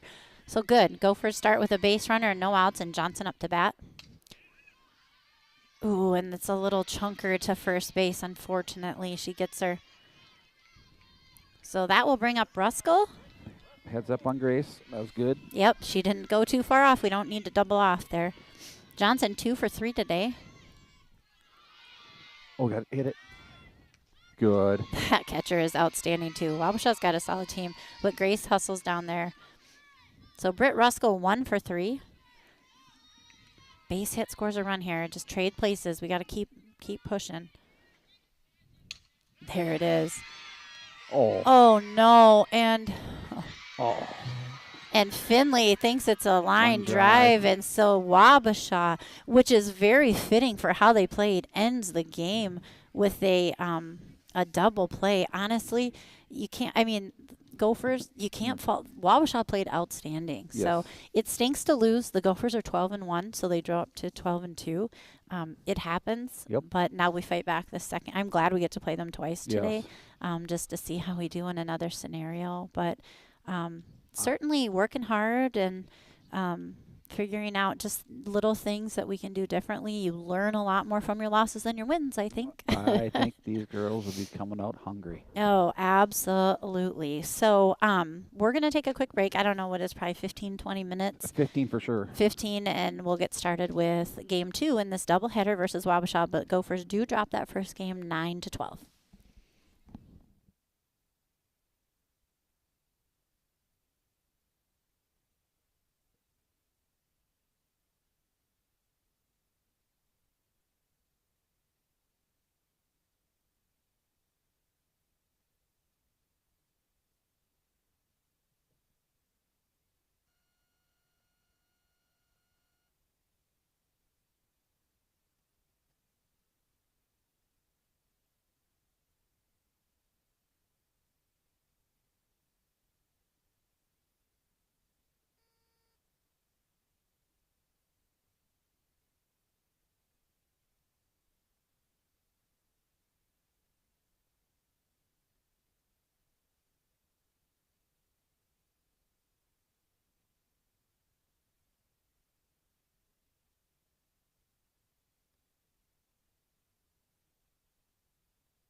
All right, welcome back, softball fans. We are getting ready to bring you game 2 of the doubleheader, Chatfield versus Wabasha. Chatfield dropped a heartbreaker to Wabasha by the score of 9-12 game 1, but Wabasha played outstanding. So my coach would say to me at this point, look at the score. What's the score right now? 0-0, which means we start all over again. So we're looking for a totally different game, hopefully this time, but Wabasha earned that win. They played well. Gophers played well too.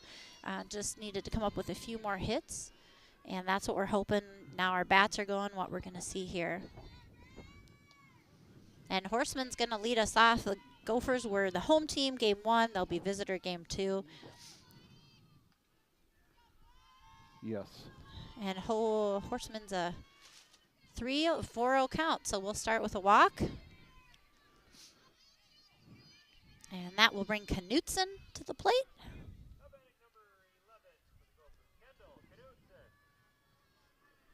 And it looks like we don't have the lineup in Game Changer yet, so we'll kind of call it as it goes. Here we go. Square to bunt. Knutson Foul ball. just fouls. And one of the key things that we saw in Game 1 that was so fun to watch and a good learning lesson and something we'll continue to build on is Wabasha laid down a ton of good bunts. So need to be able to match that and then just learning to defend it. So 1-1 the count to Knutson. And I would have to say, Rick, that I think the wind is picking up a little bit. And it's going right in our face. It is. It's chilly, so it's a nice night for a home run. And there's a bunt by Knutson. She lays it perfectly down the line. And Horseman stretches to third, and she slides and does a nice job. So that bunt, that sac bunt, actually takes our runner from first base to third base, which we love. And that will bring up McKenna Dornack. She had a couple of big hits in Game 1, hoping to keep a hot bat. I think someone should build a fire for us. Oh, my gosh. I told you I want a heater in here. And we definitely need windows and a door. Woo! Oh, I know. The dugout's got to be cold. I see them kind of grabbing their arms, and most of them have their jackets on. This is one of the colder games I'd say that we've done this year. And I think just knowing that it's a doubleheader and we're going to go till dark is... So this is a different, another thing the Gophers didn't have to adjust to. This is a different pitcher than Game 1. This is Wellerick. It's a little slower. And she's slower. So now adjusting our swings again. We kind of struggled with the speed to start with Pelveka in Game 1. And then we ended up catching up. But it took a couple innings. And so hopefully now we can kind of, again, adjust our bat speed for a different pitcher. So that is her second walk of the inning. That will take Dornack to first. And then we're going to try to score here. Yep. So Dornack rounds first, doesn't slow down, goes to second. We put runners at second and third. And that will bring up Kendall Nolte. Okay. Base hit scores 2. Yes, absolutely. Let's hit it hard. Nolte had a big gapper that first time at bat, and that'll work too. That's a slow, it's almost like a slap. Yeah, you see the spin on that ball? Yeah, I mean, she swung with full might, but it just spun, and it kind of went under the third baseman's glove. Too short for the shortstop to get, and that'll score our first run. So already looking like a different game. Yes, we are. Just one out. Gophers go up 1-0. That will bring Finley to the plate.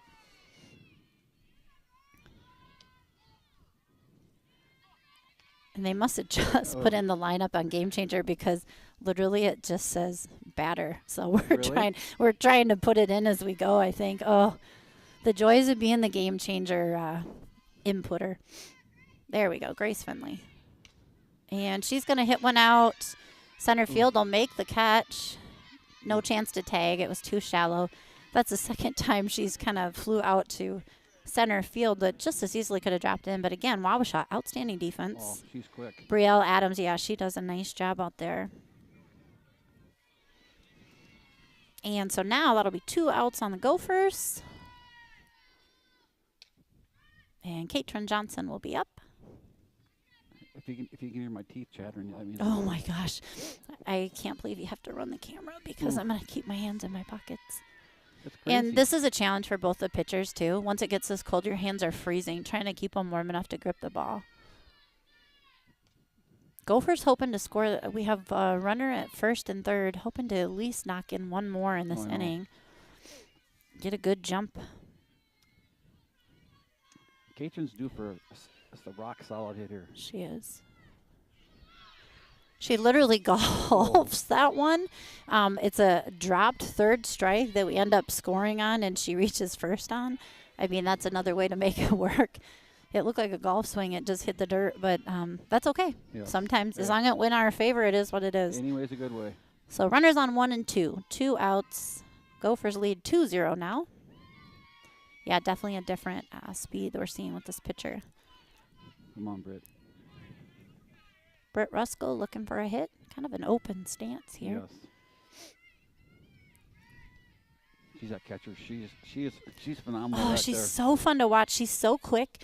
You know, there's a lot of balls that go in the dirt and up high. She's thrown the ball well. They have a lot of good athletes.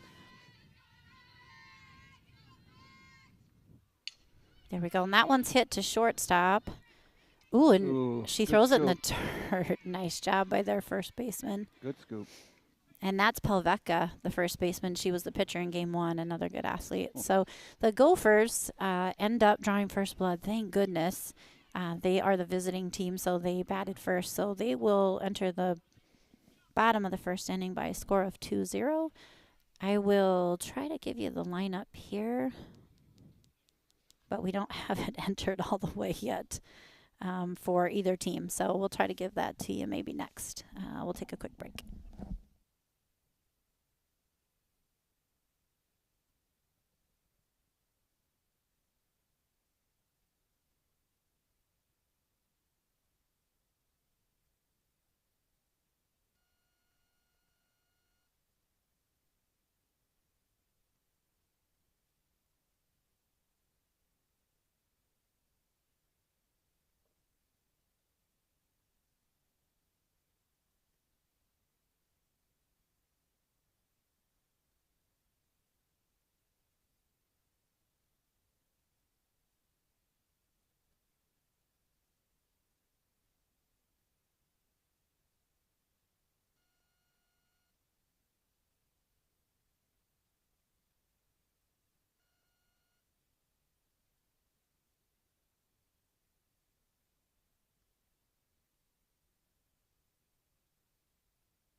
All right, we are back. We are in the bottom of the first inning in game 2 of the doubleheader, Chatfield versus Wabasha. Chatfield did drop the first game, so looking to come back and fight through this one. Wabasha played great. So Katrin starts off with a strike. She did pitch part of the first game. They were just kind of hitting her and bunting a lot, so we changed to Kajelberg, who came in and did a nice job as well. So Katrin will start game 2. Different look. Yep. And so lineup, looks like Katrin will be on the mound, Horseman behind the plate, Finley at 1, Ruskell at 2, Dornack at short, Nolte at third. Yep. Sin in left, Knutson in center, and Carver in right. Ooh, nice changeup. I liked that one. Yes. A little high, but bring her back. 2-1 will be the count on Ella Sandwick. She was that slapper kind of bunter last game. Did he call that? He called that a ball too. Oof. Yes. So different umpire behind the plate. It's going to be a totally different look. And we have this guy all the time. 3-1 is the count on Sandvik. Ooh. And she just kind of does that light tap slap. But she's not a traditional slapper in that usually they start in the back of the box and kind of run as they hit it. But she stands planted, but she does try to slap it and then beat it out or bunt.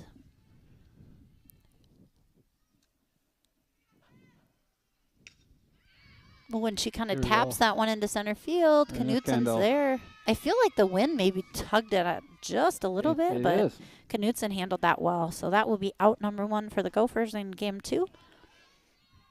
I checked the flag and I'm telling you, it's straight right back behind us. It's prime home run weather. May 2nd, and we're all free. Oh, my gosh. I never put my down jacket away the entire spring season. And we have extra layers, and Rick and I both have blankets on, Blankets. and we're still freezing. But I don't think people realize when you just take those 4 steps up into the booth how much colder it gets. It is. We can feel the wind to such a bigger degree. We truly need like plexiglass. The things we do. Oh my gosh. Well, thank you for running the camera and for announcing with me so it's not just my own voice on here. Rick's debut, he's doing amazing. Oh, and there's just a short little, yep, that'll be a base hit to right field. Not much you can do there. So Brielle Adams, she had a good game last game as well. She comes up with a hit. With 1 out, she'll take first base. Yep, they kept it in front. That's positive. Yep. There was no need to dive and let one get by you right now. We don't want grass stains, do we? No, we don't want grass stains on our cool new uniforms. So we're literally putting in the lineup as we go. So this is Maddie Paddock. Ooh, close. Horseman does a nice job firing down to 1. Keep her honest. Didn't quite get her, but that's good. Make them think about leading off too far, or hopefully make them think about stealing. The only steal attempt on Horseman, they actually left early, but the ball was there in time, so we'll see what their plan is. Bring her down.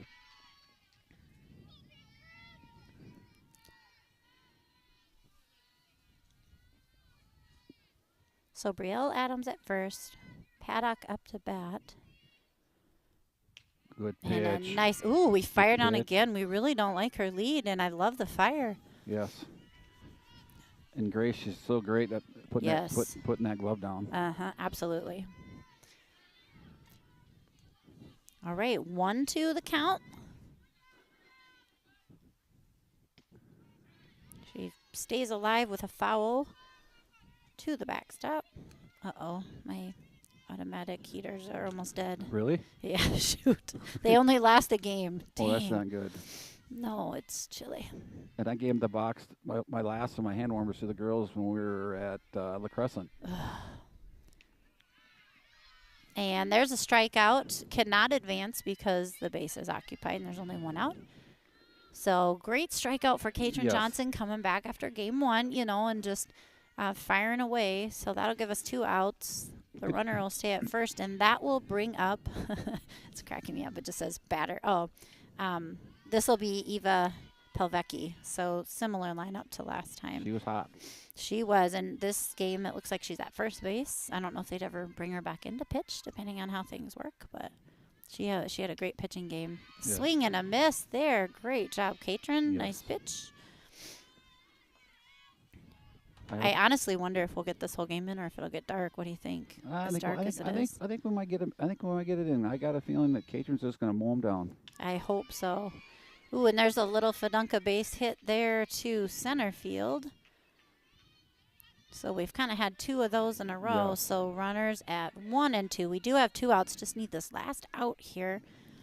And I believe if their lineup is the same, it'll be Hayden Hawkins, who had a huge game. I think she was 4 for 5 the last game. That first bat, she had a gap between right Yes. and left. That kind of set the tone, I feel like. Yes. She just, she started it, and then every time she came up, it was like, oh, here she comes again. And she had an outstanding hitting game. She looks small, but she makes good contact. She does. She has a nice, level, even swing.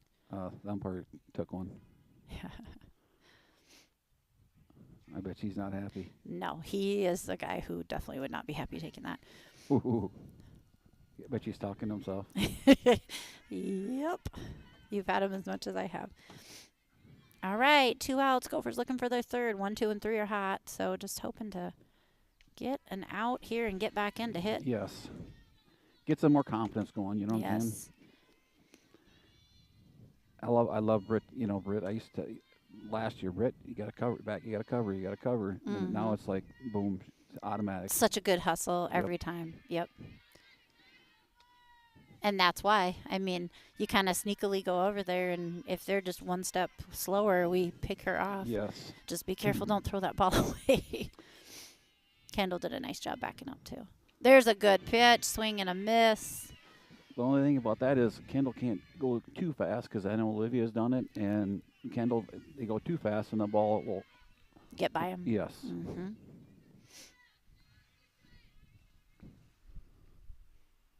Good mix for Yep. Katrin. I like how she's doing that. So 2-2 is the count. Now, Or sorry, 3-2. Ooh. best pitch here. Yep. Come on. Full count, hoping to sit her down. Oh. Oh, and he just Ooh. just barely high, right? But Yes. just enough that he's not going to call that one. So that will put Hawkins on to load up the bases. We do have 2 outs, so a force at any base. And She was hot last time too. She believe had a that'll bring up gapper. Ella Stark, right? Yep. Okay. Strike. Yeah, they're literally putting them in game changer as they go. But yeah, she had a really nice game in the first game too, and I think just about everybody on the Wabasha team bunted at one point or another in Yes. the first game. So it's kind of interesting. We haven't seen Would you Jinx. say? Hadn't seen one yet, and then she squares. And this is the other thing that is kind of fun and exciting about this young coach is there's 2 outs, And you still bases bunting. loaded, and you squared a bunt just to surprise people. Who knows if it will, you know? It worked the last time. Well, that too, but Oh, one gets away from our catcher. Nice job, Bryn. She hustles. They go nowhere with it. the thing is, though, how can you know, right now this situation, she's been hitting. She hit shots the last game, Mhm. two shots, and it's like you got bases loaded. You want to risk just taking a bunt? Right? It's just the element of surprise. You know Yes. who would do that? Pat Bolin. I've seen it. In fact, 2 strikes, 2 outs. That's how we won. I lost a section game to Cotter once. Completely shocked everyone. Bases loaded, and he bunted. See, And I'm more it was selfish. crazy. I'm going for it all. I know, right? You want to hit it on the swing, but oh, why are we? Oh my goodness! So a mental Sleeping error. on the job. Yep, mental error for Wabasha. She thought that was ball 4. She was going to walk to the next Yes. base, and the coach says, "What was that?" We'll take it though, right? Oh, I'll take it. Good learning lesson. And this is the other challenge of when you're in game 2, it's cold. It's been a long day Yeah. already. The first game was 2 hours. Like, just staying focused. A little That's hard. lethargic. It's a Friday night, right? It's Yes. Friday. And Like, prom- it's just like a lot going on. so. Pre-prom. Oh my gosh. Yep. Pre-prom for sure. Good luck to everyone. Please, everyone stay safe. I think I mentioned this before, but I just wanted to say again, the girls will be on Tuesday at Fillmore Central. Thursday the 8th, make sure if you can be here, I think by 4:15 for it's Take Your Daughter to the Ballpark night. So anybody that's not of school age that's part of the Fireball program can come and get a free hot dog and water. They get to run the bases and be announced and like be kind of part of the varsity and then watch a game at a higher level. So it's super great. So if you have the opportunity to bring your daughter, it's a very cool night. And then that's also the night that they'll do the drawing for the Fireball raffle, and some people will walk away with some big cash prizes. I hope it's you, Rick. Oh, I wish. And then Tuesday the 13th is another big game coming up at St. Charles. That'll be a good one. They're kind of all over the board. They have some really big wins, like they beat Caledonia, and then they lost 2 to Dover Yoda. So it's going to be kind of fun to see how we match up with St. Charles again. Yes. Then we have a game Wednesday the 14th versus Casson at home. So that's a pickup of a new type of game. Yes. And then Thursday the 15th at the Crescent. Or is that right? Or no, Lake City. Lake City. And then that's the end of our regular season. All right. So now we have Liv Carver up. Liv had a couple huge shots in RBIs in game 1. She just got a little suckered on the changeup there. Yes. So I don't know. See if she throws that again. That one goes way outside. I just like how now she's finally maturing now that that outside pitch. She's not half swinging it. She's swinging through. She's going to send that one. And that's what she did in the last game. She sent 2 huge hits to left field knowing that the outside pitch is how you need to send that one as a lefty. Yes. So Liv will take her base on 4 balls, and that will bring up Kylie Sin. Kylie Sin. There we go. Game changer Yep. is a little delayed. She squares to bunt. Nice bunt. Watch. And they kind of flick that one Yep. to first. That's a sac bunt. She did her job. That's exactly what we want to bring us back to the top of the order. Good Yep. job, Kylie. Here we go. She's a good bunter. Yes. And that's exactly what Wabasha did to us last time, and we need to be able to execute in return, and we have. So let's go, Bryn Horseman. Let's see an RBI here. Gophers will have 1 out. We're in the top of the second. We do lead 2-0, looking to build on that. So, if Bryn line drives up the middle, her game's back. Yep. That's how she is. Ooh, she kind of pops that one out to left field. I thought it might drop behind the shortstop, but it was just high enough the left fielder came charging in. One of those badunkadunks. Yeah, that's a fadunkadunk. But no, fadunkadunks, they make it. They're base hits. Okay. That's just a pop fly. That's So. Iowegian and stuff. I got it. I'm still learning it. I love that everyone still says Iowegian. Oh my gosh. Hey, Yes, fadunkadunks are ones that pop over somebody's head, but they're just not. They don't have any like nothing robustness to them. Yes, I But they flop in, and that drives me crazy. But those count too. All right, and that one will be a grounder to shortstop. We know she has a great arm, but in this case, she bounced one, hops it. Good things happen when you put it in play. Great job, Kendall. I mean, not your favorite way to get on, but it does not matter. We scored that run. She won't technically get credit for that, but it's still on the scoreboard. Exactly. And that will bring up McKenna Dornack. Here we go. She walked her first time at bat. Knutson will be at 2. Gophers lead 3-0 now. At the end of the day, it's a team effort, so it doesn't matter what the. I don't care how you get them in, just get them in. And Yes. the key is putting it in play because, again, we're in game 2. It's cold. Things happen. That's a great shortstop, but she just made a throw that was a little off. So 2-0 will be the count to Dornack. She's got it. She's been hitting it hard. She has. She's been pulling it hard. She had a home run last night in right center last night. That's what I heard. She kind of started off rough at the beginning of the season. She just hit a lot of pop flies, and she's really like leveled that swing off. And she'll take another base. They weren't going to give her nothing good Balls. anyways, you know. Nope. And again, I don't know. You create the force there. Yep. It's not a bad idea. Base open there, so why not? But again, Nolte's been hitting well too, so yes. we'll see if that choice pays off. Honestly, I would be nervous. Even like I said, you got Grace coming right behind. When she's on, she's on too. It's always a gamble. Where do you? There you go. We have so many left-handed hitters. Nolte just adds another lefty. See, you got Dornack, Finley, Nolte, Liv, right? Yep. So like pretty much half our lineup. Cagel hits left if she ever hits. We did dome ball not last year before. We had five lefties in a row. Jeez. The umpires, I've never seen that before. As a pitcher, I always hated pitching to lefties, so I would not like that. Yeah, I never thought about it until Katie's like, "What do you think about this lineup?" And I'm like, It's a Katie, lot of lefties. I love it. Okay, 3-1. This is a hitter's pitch. And Nolte, way to be mature and selective, not going to swing at junk. See? That'll load up the bases for Grace Finley. Yes, and then another lefty. Mm-hmm. Grace has had some powerful hits today. Yes. But again, it's just adjusting to that speed. Stay off your front foot. That's a high pop fly. And she drops it out of her glove. So the break for the Gophers again. That's going to be an error, but we still scored our run, so that's what we want. Yes. So did that score 2? 2. Yep. So game changer's a little behind, but I believe that'll take it to 5-0 in the top of the second. And, this is interesting because Wabasha, we did not see them make really hardly an error the entire last game. They've already made, I believe, 3. So that makes a difference, too, in earned runs versus not. But Gophers taking advantage of those whenever they can. Izzy Severson's batting for, I don't know. Let's see. She must be batting for Cagel. Or Catron?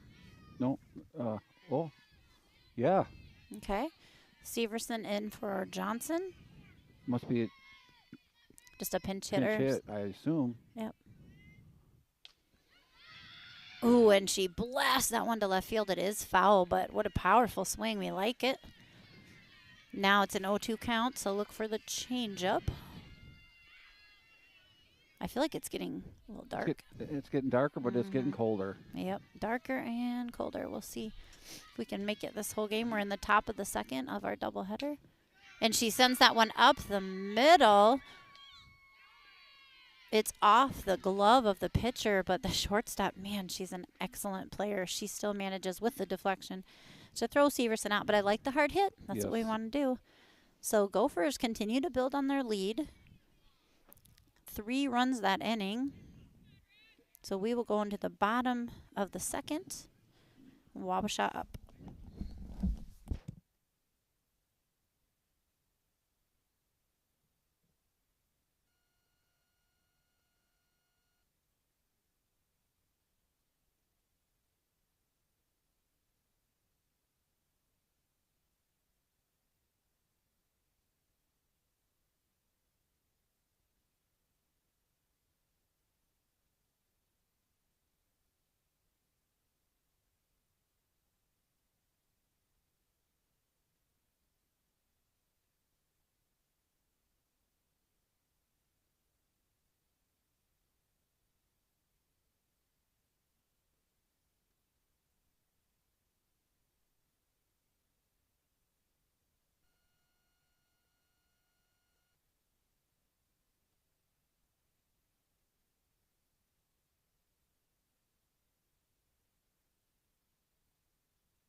Let's see.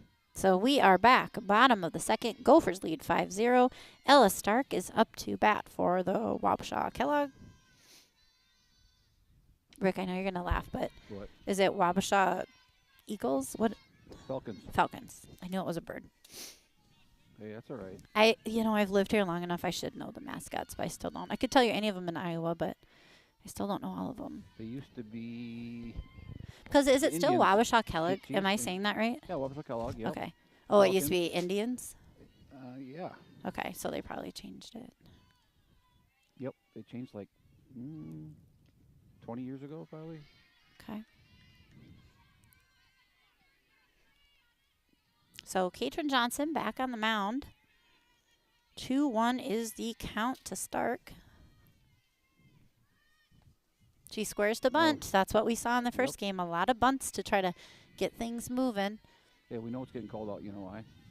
There's not hardly no fans here now. I know. And if you could see it from the booth, everybody has hoods, hats, and blankets on. Like, it's so crazy that we play in 40-degree weather.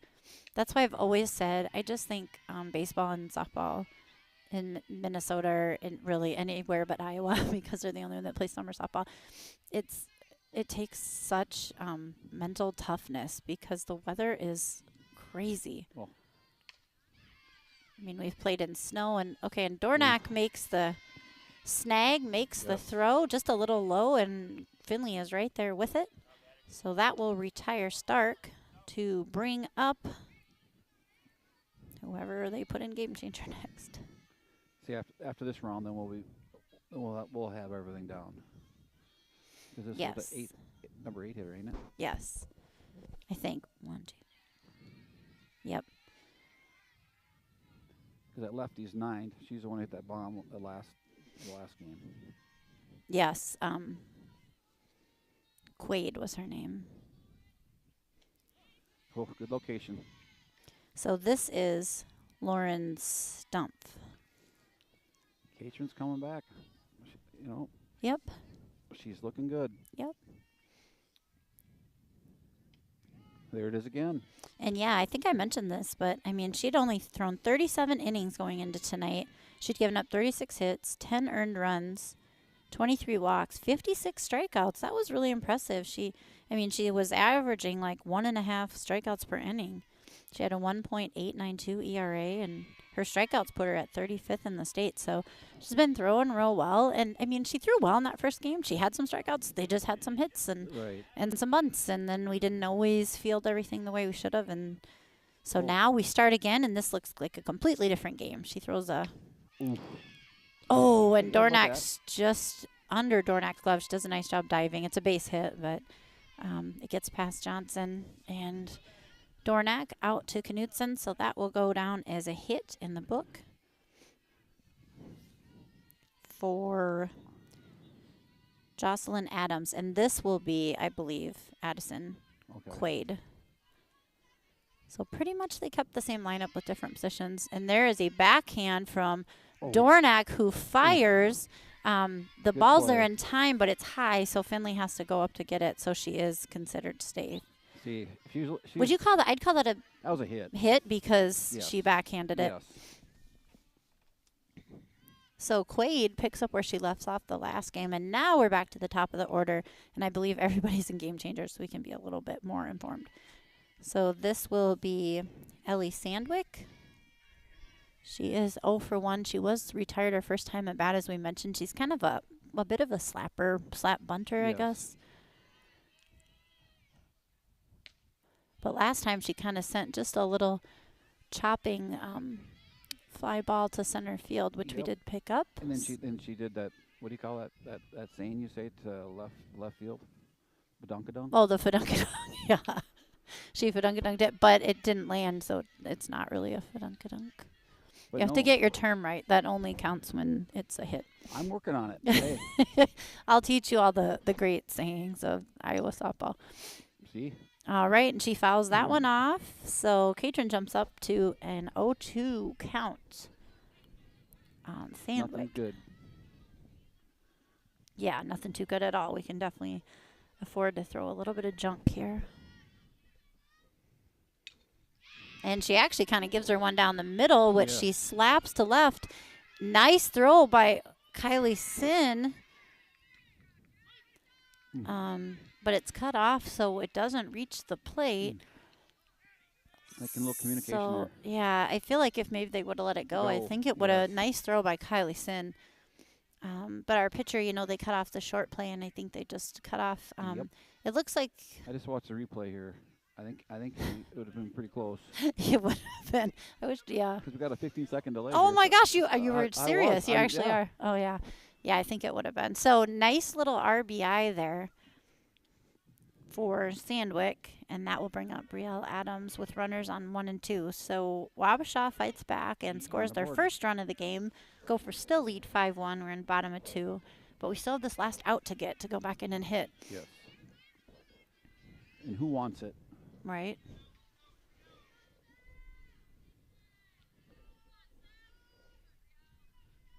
It's so cold. We're all like brain freeze around I here. know. Oh my goodness. Okay, and that would be considered, I'd say, I guess, just like a little bit of a pass ball. Just Yes. jumped out of Horseman's glove. Yes. So that puts runners in more of a scoring position at second, third. So we really need to get this out, prevent too much more from happening. We want to keep winning every inning.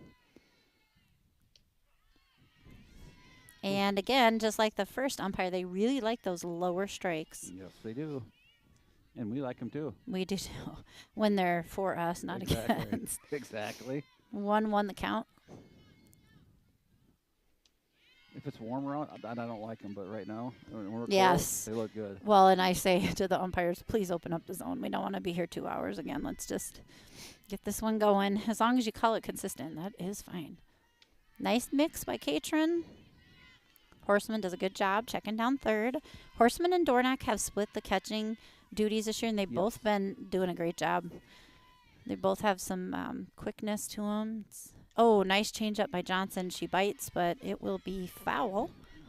Bryn picked it up more. I mean, she did a little bit here and there, but this last summer, Yes, yeah. she really stepped it up. Yeah, it's fun to see how much she's developed in such a short amount of time. And this is ball, exactly good the ball. scenario why we want that is both Dornack and Horseman can play third, both can play short, both can catch. And, unfortunately, I'll be interested in the update on Maddie Proper if it's just a stinger or more, but she was injured in that first game, so we quickly, readjusted. Right. Great strikeout, Katrin, with runners at second and third to prevent anything else from happening. So 2 hits for Wabasha in that inning. They do end up with a run. But it does kill you though. I mean, yeah, it's nice to have Bryn behind the plate, but She is so automatic at third, though. Yes. Yeah. It's scary when she's there. She's phenomenal over there. She had a great first game, too. She made a lot of key plays. Yes. So Gophers will go in to hit the top of the third, leading 5-1. We like the score a lot better than last game when we looked and we were down 0-9. So it's just a good start for the Gophers. We'll take a quick break while the pitchers warm up, and we'll be right back.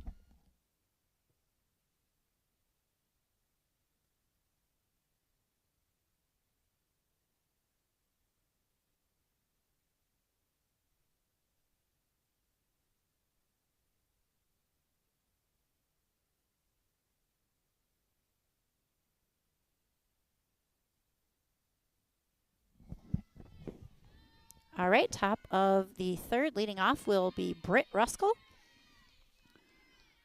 Then Olivia, and then Springer. Audrey, right? Or no? Oh, that was a shot. Oh, I missed it. Sorry, I was looking down to the third. Yeah.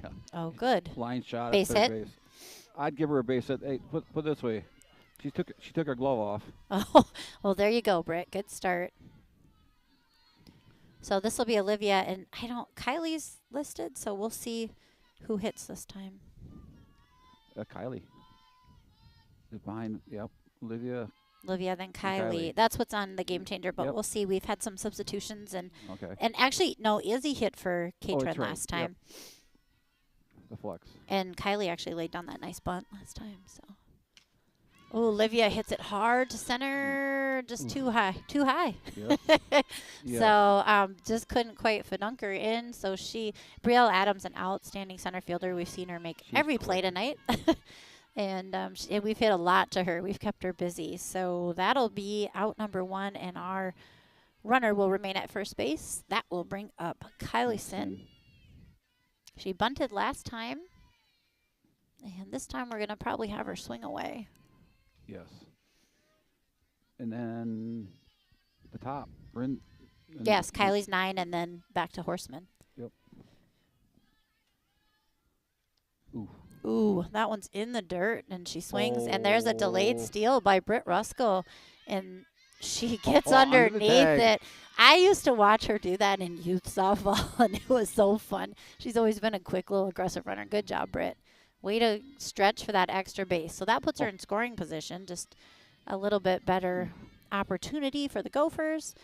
Coaches are happy now, but if she got picked off. Yes, no, that's one of those deals. If you make it, great. If you don't, we're going to talk about it later. Change up to Sin. That one kind of looked like a strike, but I think he called that a ball. Yeah, ball. So, oh, no. Well, Game Changer says 1-2, so maybe he did call it a strike. Well, you didn't get the sign. No, he didn't. That was interesting. But, yeah, according to Game Changer, now it's 2-2. Okay. I thought it looked like it was a good pitch. Sin needing to protect here, and that'll take it to a full count. Change up. That's what it was. Sit on it.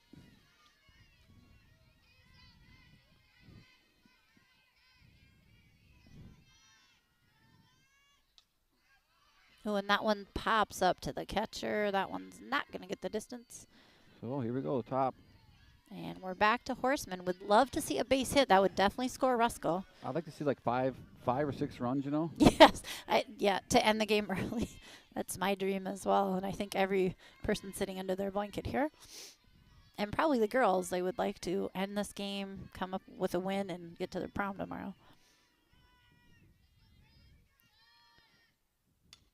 Oh, Horseman, that's exactly what we needed to score. Great job, Bryn. She singles in the gap between right and center and scores Ruskell. That will be a single RBI for your leadoff hitter, Bryn Horseman, and we'll bring up to bat Kendall Knutson. Perfect. Come on, Kendall.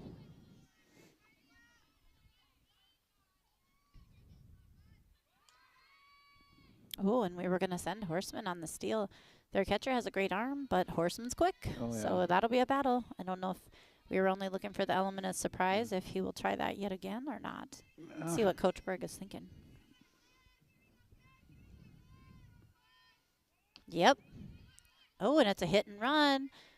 Unfortunately, 5-3. I was just going to say, in my head, I still think, look, 5-3 put out to end the inning. But Gophers continuing to build, build a little bit Yep. every inning. So the Gophers go up 6-1, and Wabasha will head in at the bottom of the third to hit. And we will be right back.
That's my memory.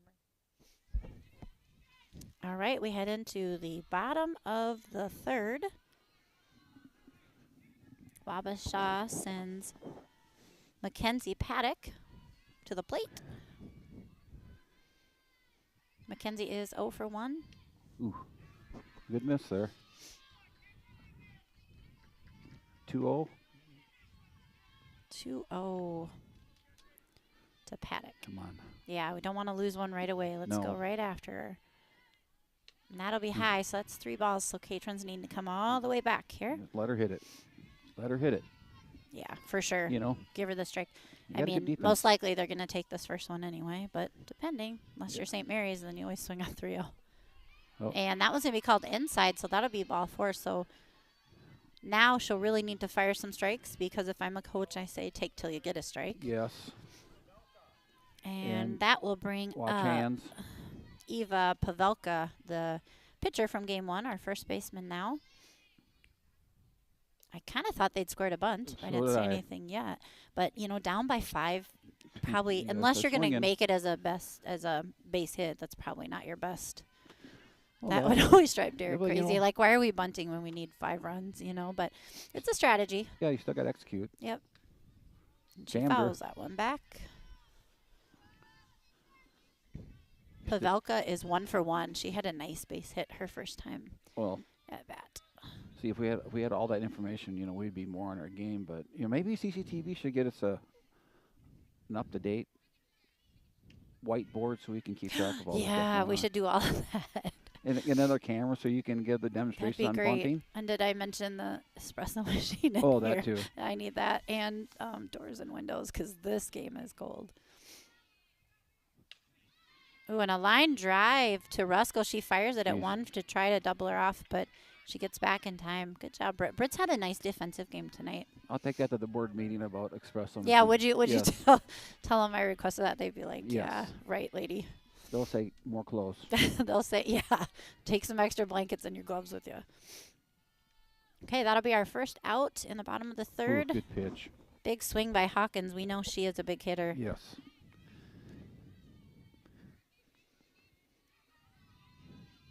But Catron gets her swinging on first pitch, so 0-1 the count.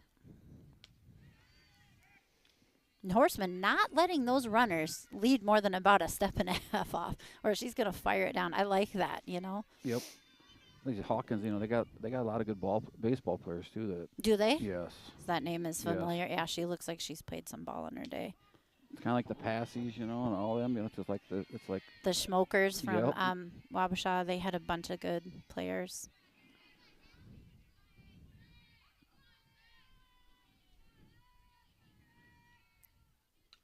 Oop. Nice strike. That's a good spot. So 1-2 is the count on Hawkins. Yeah, I think I read she was 4 for 5 in game 1. So she was hitting the ball.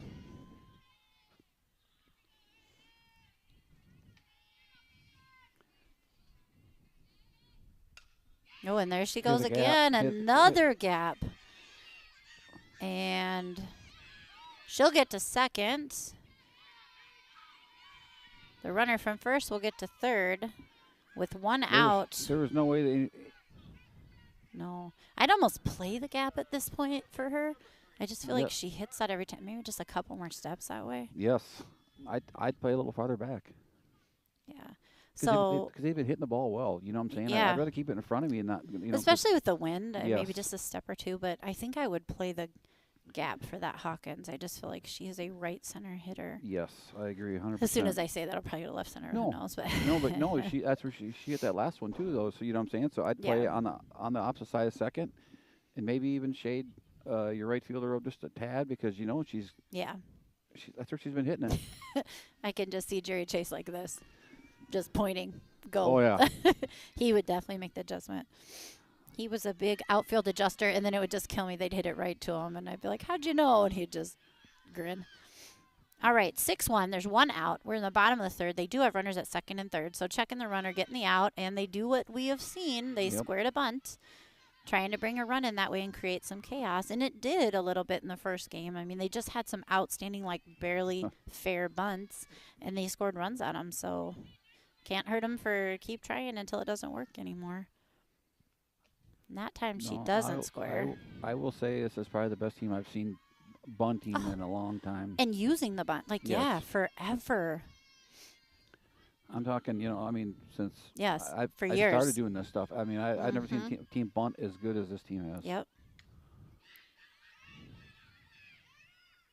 And they ran it picture perfect See? as we run in Yep. our practice. Yep. Literally, I would just put runners on third and make people bunt and creep down the line, wait for the throw, go on the throw, and they ran it exactly as they should. Yep. So that's an RBI there for Stark. Paddock scores. That will give Wabasha 2. Gopher 6. I And- mean, yeah.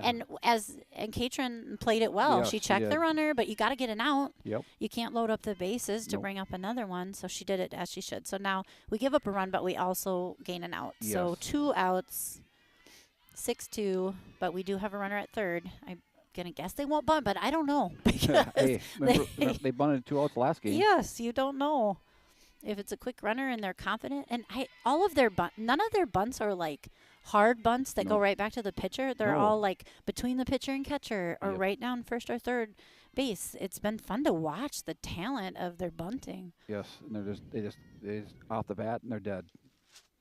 It reminds me of the St. Mary's games. They bunt all the time, and it's like until today, I hadn't seen a high school team bunt as much as that, and Well, fun the to difference watch. between St. Mary's and this is that they bunt on turf, and Yeah. this is dirt. Yes, and you know. so it's even harder to slow it down. Yes.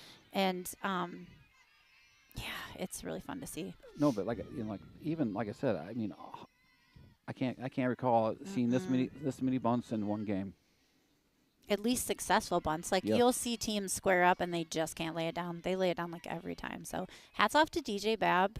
I think she's been with the program maybe like 3 to 4 years now. She's doing a phenomenal job. She is, and she's got these girls playing well. And Katrin ends on a backwards K, the bottom of the third, and keeps that runner at third, which is awesome. Great job, Katrin. So we will go into the top of the fourth. Gophers leading 6-2. And I believe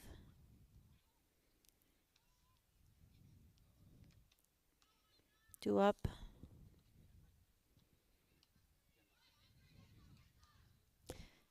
It could be. This is why I usually keep my book. I'm relying on my game changer. So we'll let you know who's up in a minute.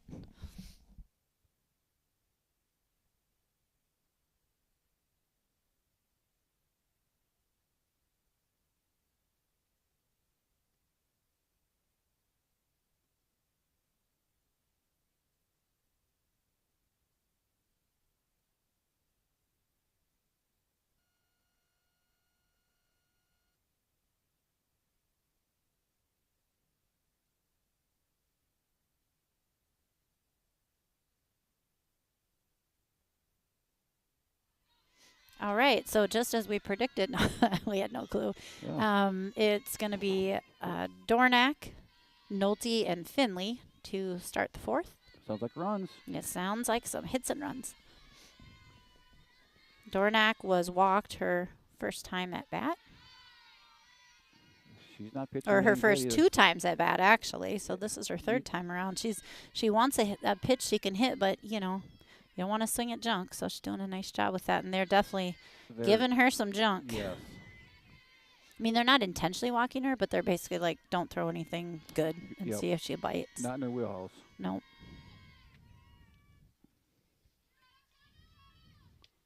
Oof. And the 3-0 take was on, and they do come back with a strike. Yes. Honestly, with Dornack, I would have probably given her the green light. That was a changeup. Yep. And there's ball 4, so that will There be it her goes. 3rd walk of the game, and I believe maybe 5th walk of the night. I'd have to look at the first round, but I know she walked multiple times. I think you're right. So that will bring up Kendall Nolte, who has been doing a great job putting the ball in play. Yeah. I'm going to wait till she's done to tell you a statistic about her, because Derek says I jinx when I bring things up.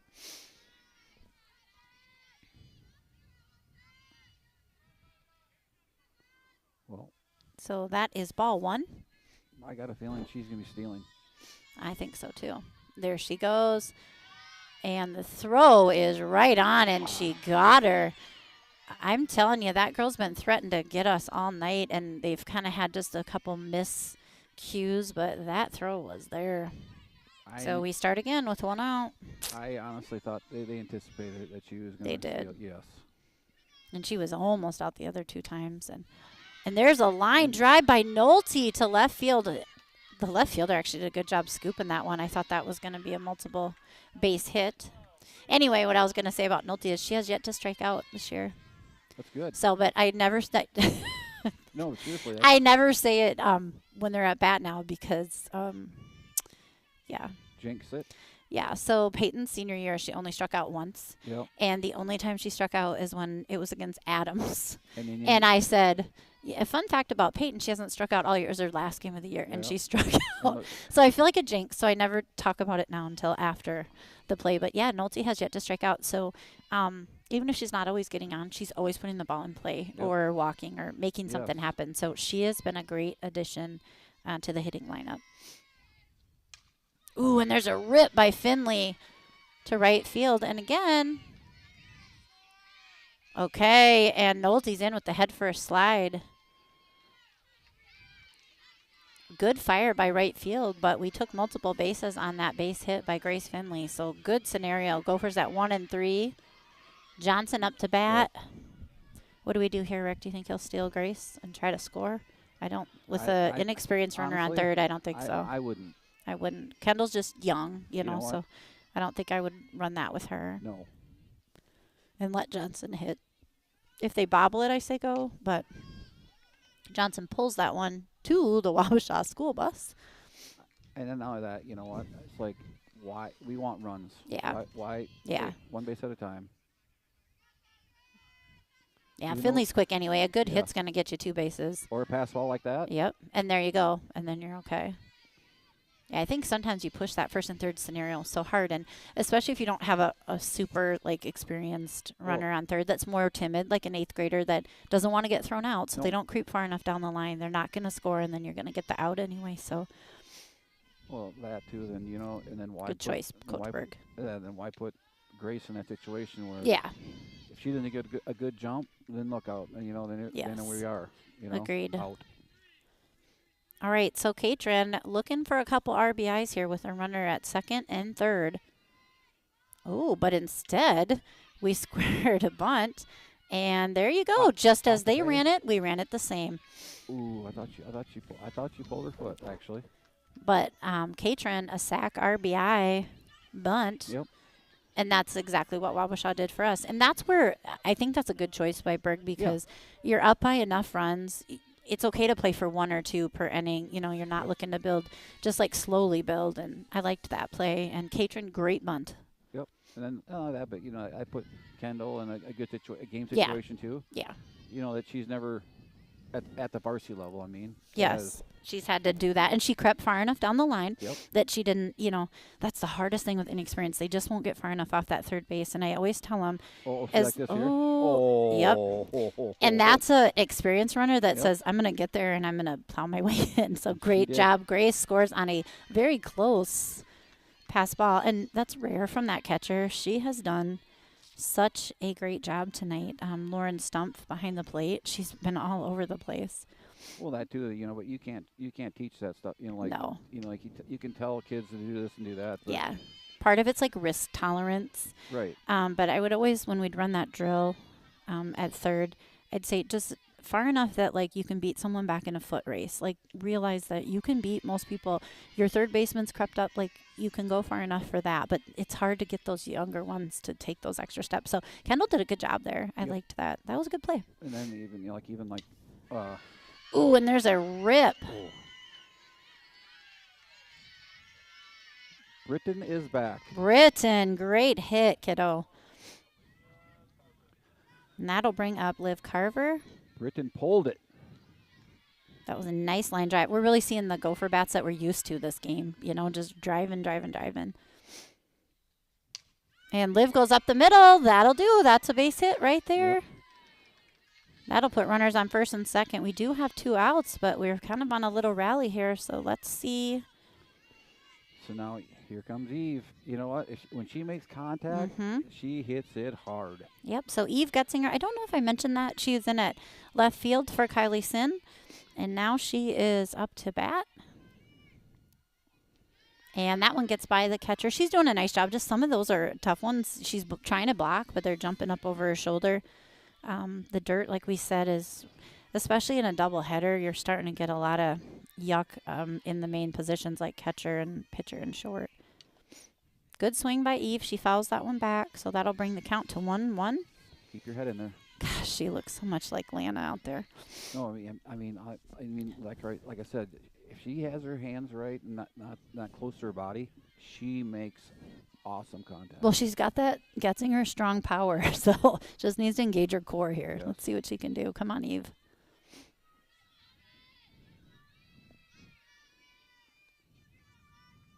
Atta girl. But also, yeah, don't swing at junk. And she's doing a nice job staying composed. She hasn't had a lot of at-bats in the varsity box, and she's doing a good job. Come on, Eve. And she fouls that one off, so that will mean she's at a 2-2 count. Just need to protect. Keep your head in there. Yep.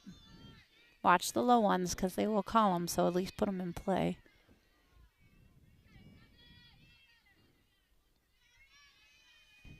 Atta girl. Ooh, and that one gets by the catcher as well. She's working so hard back there, but just hard. Oh. Ooh, and that's a tough. No. Oh. So it gets by the pitcher, right? And we think maybe Brent we knows. can. Yeah. We think maybe we can get to home, so we go just far enough. They fire to third. So that'll mean Eve will be up next inning again. But Gophers continue to build. 8-2. We will go into the bottom of the fourth.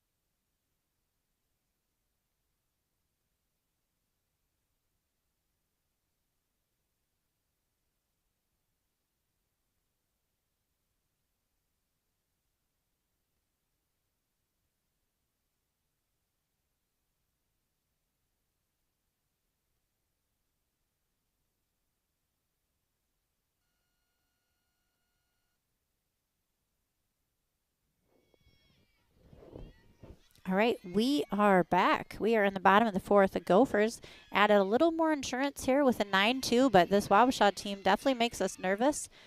Britt Ruskell makes a great play to start the inning, though. Choppy ball.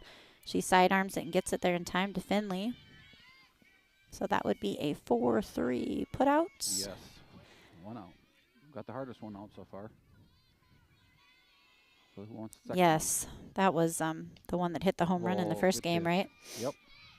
Okay, that'll bring us to the top of the order. So this will be Ellie Sandwick. Yes, Quaid was a good out to get to start that inning. Oh, 0-2. Here we go.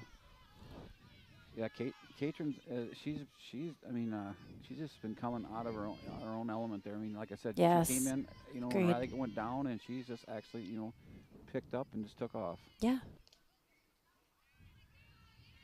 I mean, the thing about her is, Riley's got a lot of the pitching, and then all of a Mhm. sudden here comes Katrin, and Yeah. I mean, to have 56 strikeouts in 37 innings. yes, I mean, she was on Riley's pace. Like, that's great. And that is, we'll say it a million trillion times, if you're trying to build a youth program, what the number one thing is, you have to build pitching, a ton of pitching, because things happen all the time. Girls decide they don't want to pitch anymore. Girls get hurt. We have to move people up. Things happen. Ooh, great good strikeout. And location. actually, that was Quaid that we struck off right now. And So then she worked all summer long. You can tell on her changeup. From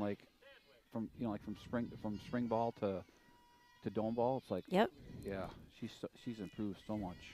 Rick, I have a huge announcement for you. You got your first review. It said, "Tell Ricky he's doing a fantastic job in your debut." And that's Carmen, I bet. No, it's Josh Marzoff, actually. Well, thank you, Josh, very much for that. He's doing great. He's been behind the camera for years. He knows everything about ball. Why wouldn't he help announce? Because I don't like talking. No, but it sounds good, and then they don't have to listen to my voice all the time. So I really appreciate you doing that and running the camera today and freezing. I'm doing the Andy O'Connor deal right now I today. know. Poor Andy. That's awesome that he does that.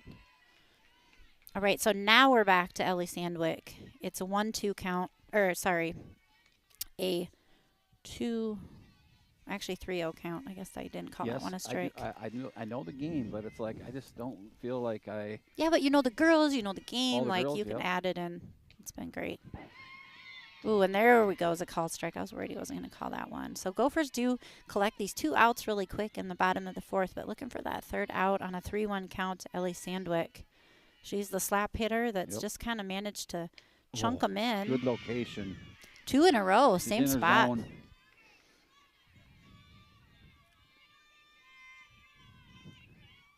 Come on, Katrin, let's sit this one down here. Yes. Oop, fouled it back. It'd be nice to go 1, 2, 3. Go hit. Yes, we need to get in, and I would like to get 3 more runs and then hold them, if you know what I mean. There we go. All right, there's a backwards K in the book for Katrin Johnson to end the bottom of the 4th. Good inning. Yeah, and she's done, let me look here.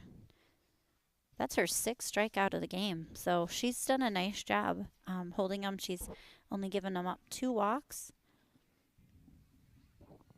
Yeah, she's coming in throwing real well. So Gophers go in to hit. We'll be right back.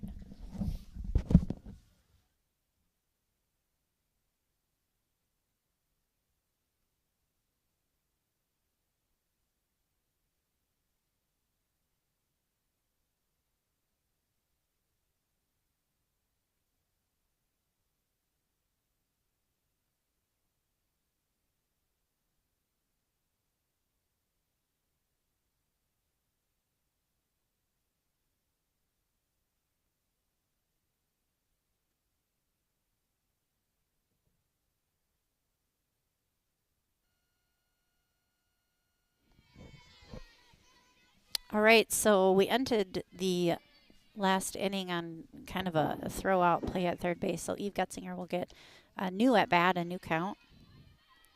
She will lead off the top of the 5th.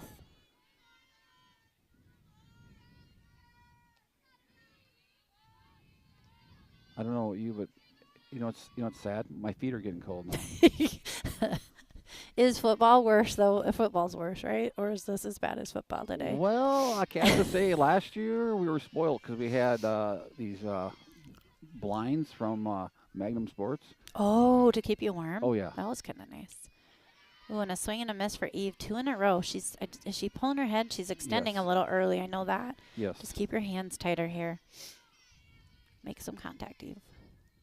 There you go. That was better. Keep those hands So now tight. swing the bat now. You know what I think the difference is between football? You probably dressed warmer for football, not expecting it to be this cold. Hand warmers, a lot of them. Oh, my goodness. And that one's in the dirt, so 2-2, I believe, will be the count on Eve Getzinger. The game changer is Keep that head down. Keep that head down. Not updating. The game changer's even cold. It's frozen. Good hold. All right, we'll take it. So Eve will start the inning with a walk. We want base runners. We want 3 more runs so we can run, roll, and be done. Yes.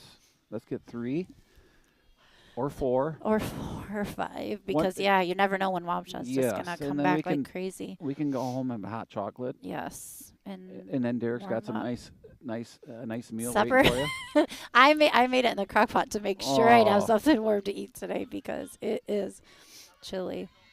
But yes, he Brussels does sprouts? sometimes. Brussels sprouts. Make some Brussels sprouts. That's always my request.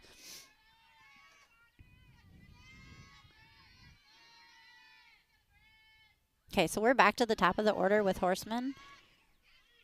Oof. And is Eve still in to run, or did he put a runner in there? Nope, he's in there. Okay.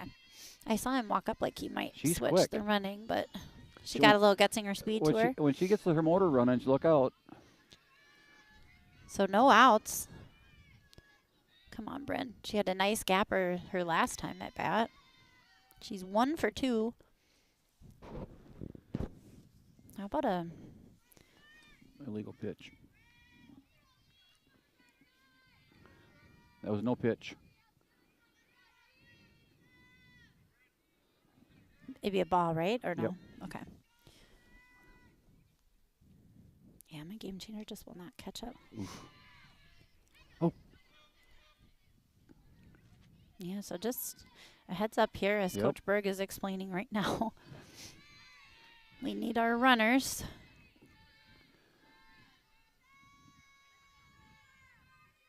Two 2-1 is what we show as the count. 3-1. Hey, gotta be your pitch now. Yep.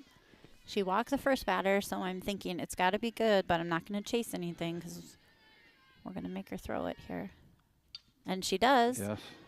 We foul it back, so that'll load up the count on Horseman. That was a good pitch to swing at, though. Right down the wheelhouse. Come on. I always tell them knob knees. You know, Jerry always said, hey, just have the girls at knob knees. And I'm like, yeah.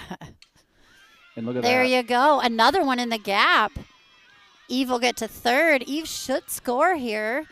They have a nice arm, and they're going to throw it in home. But Bryn Horseman, stand-up double RBI. We're one step closer.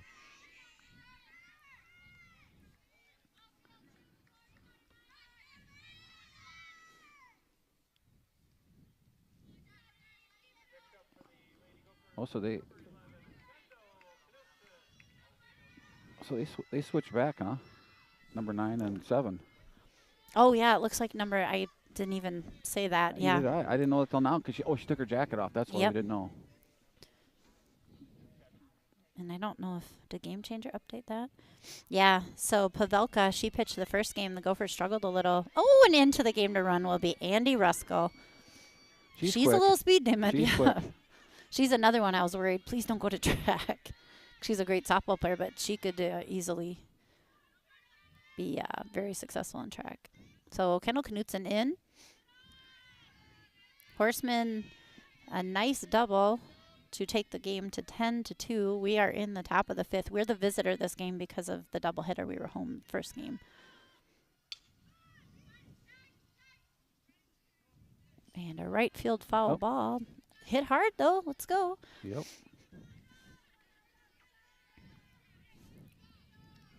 Kendall's due. She is. She is due for a double. A big blast here. How about a little left center double? And when she gets a second, she'll have a big smile on her face. Yeah, she's having fun with her senior year for sure. So Pavelka, a little bit more zip on her ball, which is probably good for the Gophers. They adjusted well by the end of the game. But again, this is a good strategy. They had a not as speedy pitcher to start the game. Then they bring in a speedier one, hoping to kind of throw the Gophers off. So see how we react. Kendall falls that one back. Yes. So that'll load up the count 3-2. Win this one now. Yes. Put this one in play, and Ruskell will score. That a girl. I love watching Andy run. She does a great job leading off. Quick. She's so intense.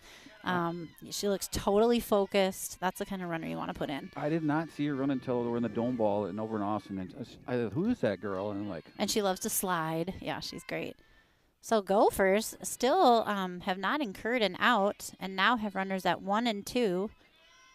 And Dornack up to bat. Dornack's been walked her last 2 times. They're just not giving her a lot to hit, and appreciate Outside. her not being desperate and just wanting to hit it so bad that she swings at a bad pitch. Right. She's waiting for her pitch.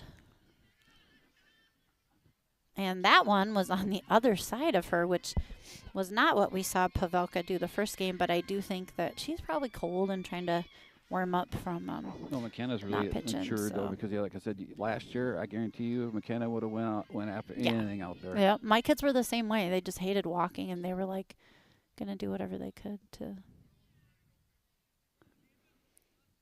Okay, so I think the umpire just wasn't ready on that No, one. Is that what you heard? the batter wasn't ready. Batter no wasn't pitch. ready. Okay, so 3-0 count to Dornack.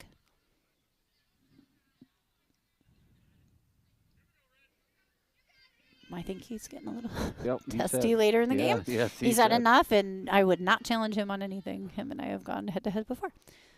And there's a swing and a miss by Dornack. Probably one of her first she's gotten to take in this game. I could hear him say what he said. From here. You could? Yes. What'd he say? The batter was not ready. Yeah, and that's my call, so stop bothering Yep. me about it. Yeah. So that will juice the bases and bring up 8th grader Kendall Nolte, who's had a heck of a day putting the that- ball in play. That truck's got to turn its lights off because it's Yes, that's very distracting. Okay, good, they did. That's not good. And a line drive by Nolte to left field. It's going to score 1, and probably a good choice by Berg. No need to push it, No. and they have good arms in their outfield. So we hold up at third. Knutson holds up at third. you got a hot Dornack bat. at second, and Nolte with another big hit. Yep, and then you got Grace Grace Finley. coming again. Yep. And Wabasha says, ugh, this feels a lot more like the first game in reverse for them. So Well, you know, it's awesome to see, though. You know what I'm saying? I mean, hey, they took it to us the last game. We came Yep. back, battled them. didn't hang our heads. Nope. 0-0 starts the second game, and we've done a nice job staying up and not going down. You know, we were 12-1. We'd only lost to Caledonia, so it feels icky and weird and not familiar to lose, which is a great thing to have. But sometimes the loss here or there makes you hungry and helps you learn, and I think that that's probably what this one's going to go down as. Well, that too, and like you said, you know, you got prom coming, you know, so you know, girls are thinking about a lot of Oh, things. You know, who knows? man. Maybe they're, you know, you just don't. There's a lot of variables in this game. You know, Yep. it's like Just had a game last night. I Yep. mean, had a game earlier in the week. It's been a busy few weeks, and this is just a good reset here, and they sure are playing well this second game. yes, they are. Catron's pitching well, and they should feel good. So they can leave tonight feeling, you know, like, okay, we learned,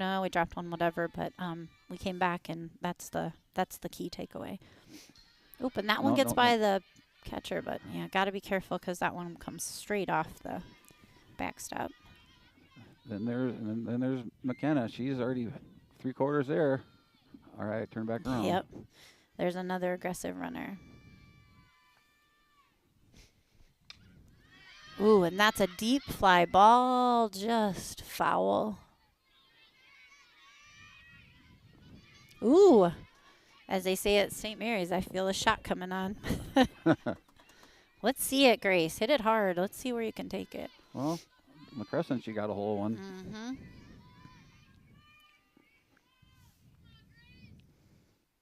Dead ball. Oh, or Dead ball. by shot, I didn't mean shot to the shin, but I guess Would you jinx. say? once again, that what's one didn't work that out. superstitious stuff I you're know, doing again? it's the jinxing. I really wanted her to get a hold of one, but she takes one for the team. She'll take her base, technically an RBI. Knutson will touch the plate. Johnson will come up. Dornack at third, Nolte at 2, and then Finley will be at 1. And boy, oh boy, from the booth here, it's getting harder to see. I don't know It is. how it is out there. And technically, here's the other thing. 5 innings constitutes a complete game. So if it gets too dark at any point after this 5th inning, they can call it and it'll count. So Johnson scores the bunt just for an interesting thing. We have no outs. Did you see Why not practice that? Did you see where McKenna was? Yeah, and it was a suicide bunt because McKenna was 2 steps from the plate. That means you go no matter what. And as a hitter, you put it down no matter where it is. But we're going to do something different there. So Catron fouls that one straight back. And so now with 2 strikes, we know we're not going to do that because we're not that crazy. No. So Johnson just needs to put this one into play here. To the pitcher. Now just avoid the double play, which they couldn't. Great play by, again, what a defense by Wabasha Kellogg. Yeah. Double play. That's 1, 2, 3 is how it goes.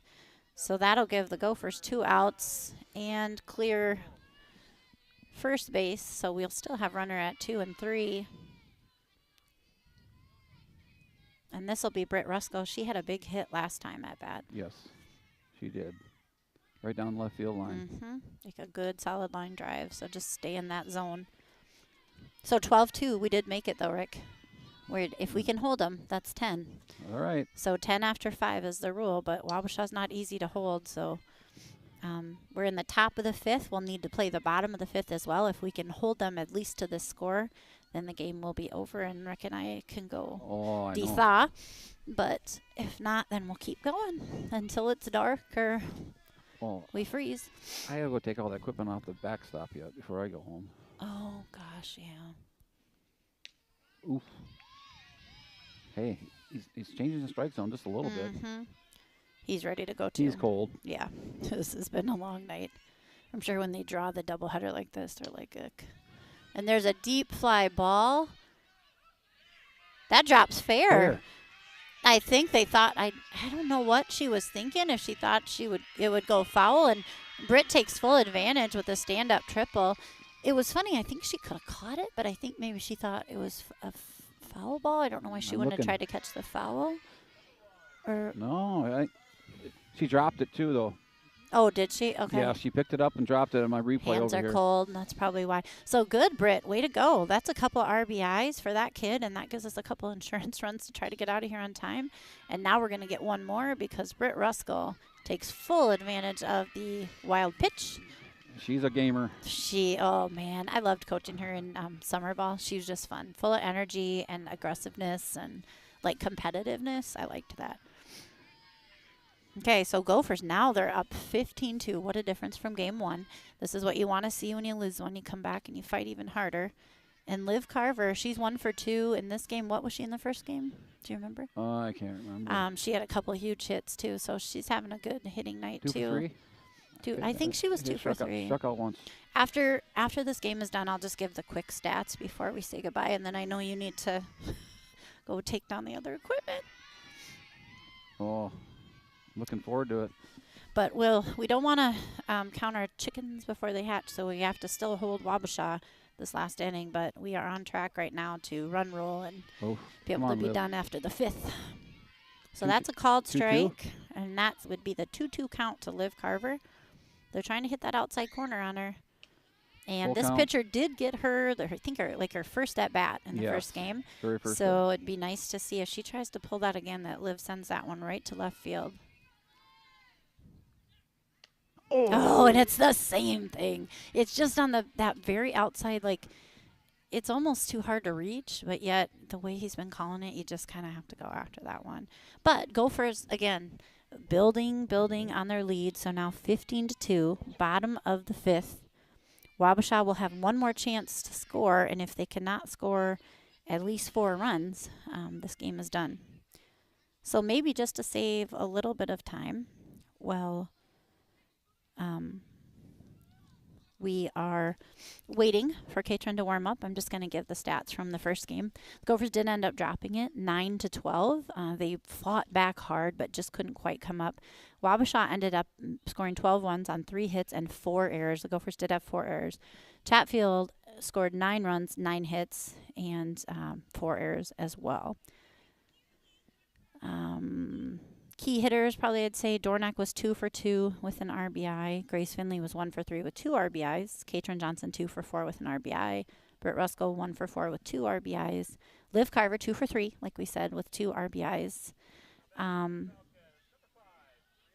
Katrin Johnson pitched 3 innings. Kajal pitched 3.2. Katrin had 5 strikeouts. Kajal had 1. And 10 of the 12 runs were earned. Probably the key hitter for Wabasha in that game 1 was Hawkins, as we mentioned. She was 4 for 5 with 1 RBI, and she just was kind of their spark plug there. So that was game 1. We're going to go into the bottom of the 5th inning with the Gophers leading 15-2. And then when this game is done, we'll give you the final stats for that game as well. Yeah, he had time. They were going over. Are they going up a lineup? No, the coach was asking about the darkness or pitch. No, the pitching. The pitcher got a no pitch, where she had her hands together and she came off the rubber. Oh. Yeah. So once you put them together, you can't take them apart and put Yes. them together again. Okay. So I don't know what happened to our game changer here. Oh, good start. Good start. There we go. Just a little behind. So I want some good mojo. If not, you better have some dream catchers in this dugout in this city for us. I know we don't want to sit anymore. Ooh, and there's one up the middle. Ruskell backhands it. Oh, couldn't quite make the play. That'll be a base hit in the book. But nice effort by Britt Ruskell, at least to get it, to stop it from going to the outfield. Always a good thing. So Wabasha starts off with a hit from Brielle Adams, their center fielder, who's made some really athletic plays tonight. And that will bring up Mackenzie Paddock. So they're kind of in the meat of their order right now. Oh, good change up. Horseman again fires down. She is not going to let them lead off very far. Or we get some sage and take it in the dugout and do some witchcraft in there. Oh, my Evie. gosh. Something. We need Yeah. something to mojo this into a victory. Well, yeah, but all your, what do you always All my say? jinxes? Yes. I know. I jinx all the time. Maybe I'm just clairvoyant. I know what's going to happen, and then I say it, and I shouldn't. So I'll try to keep it to myself, but as Derek would say, that's kind of hard for me to do. Oh, and that one is high and outside. That does get by Horseman here. So, you know, just focusing in, Katrin, finishing off. It's Yes. been a long night. She's thrown a Finish lot of strong. pitches, 90 in this game so far, plus the first game. So just, and even just giving them something to hit, let your defense do the work. Yes. You're correct. Don't do it all yourself. Yep. And again, you have at least 3 runs, you know, to give. Yep. Just go get the hitter, and then hey, let everything else take care of itself. Mm-hmm.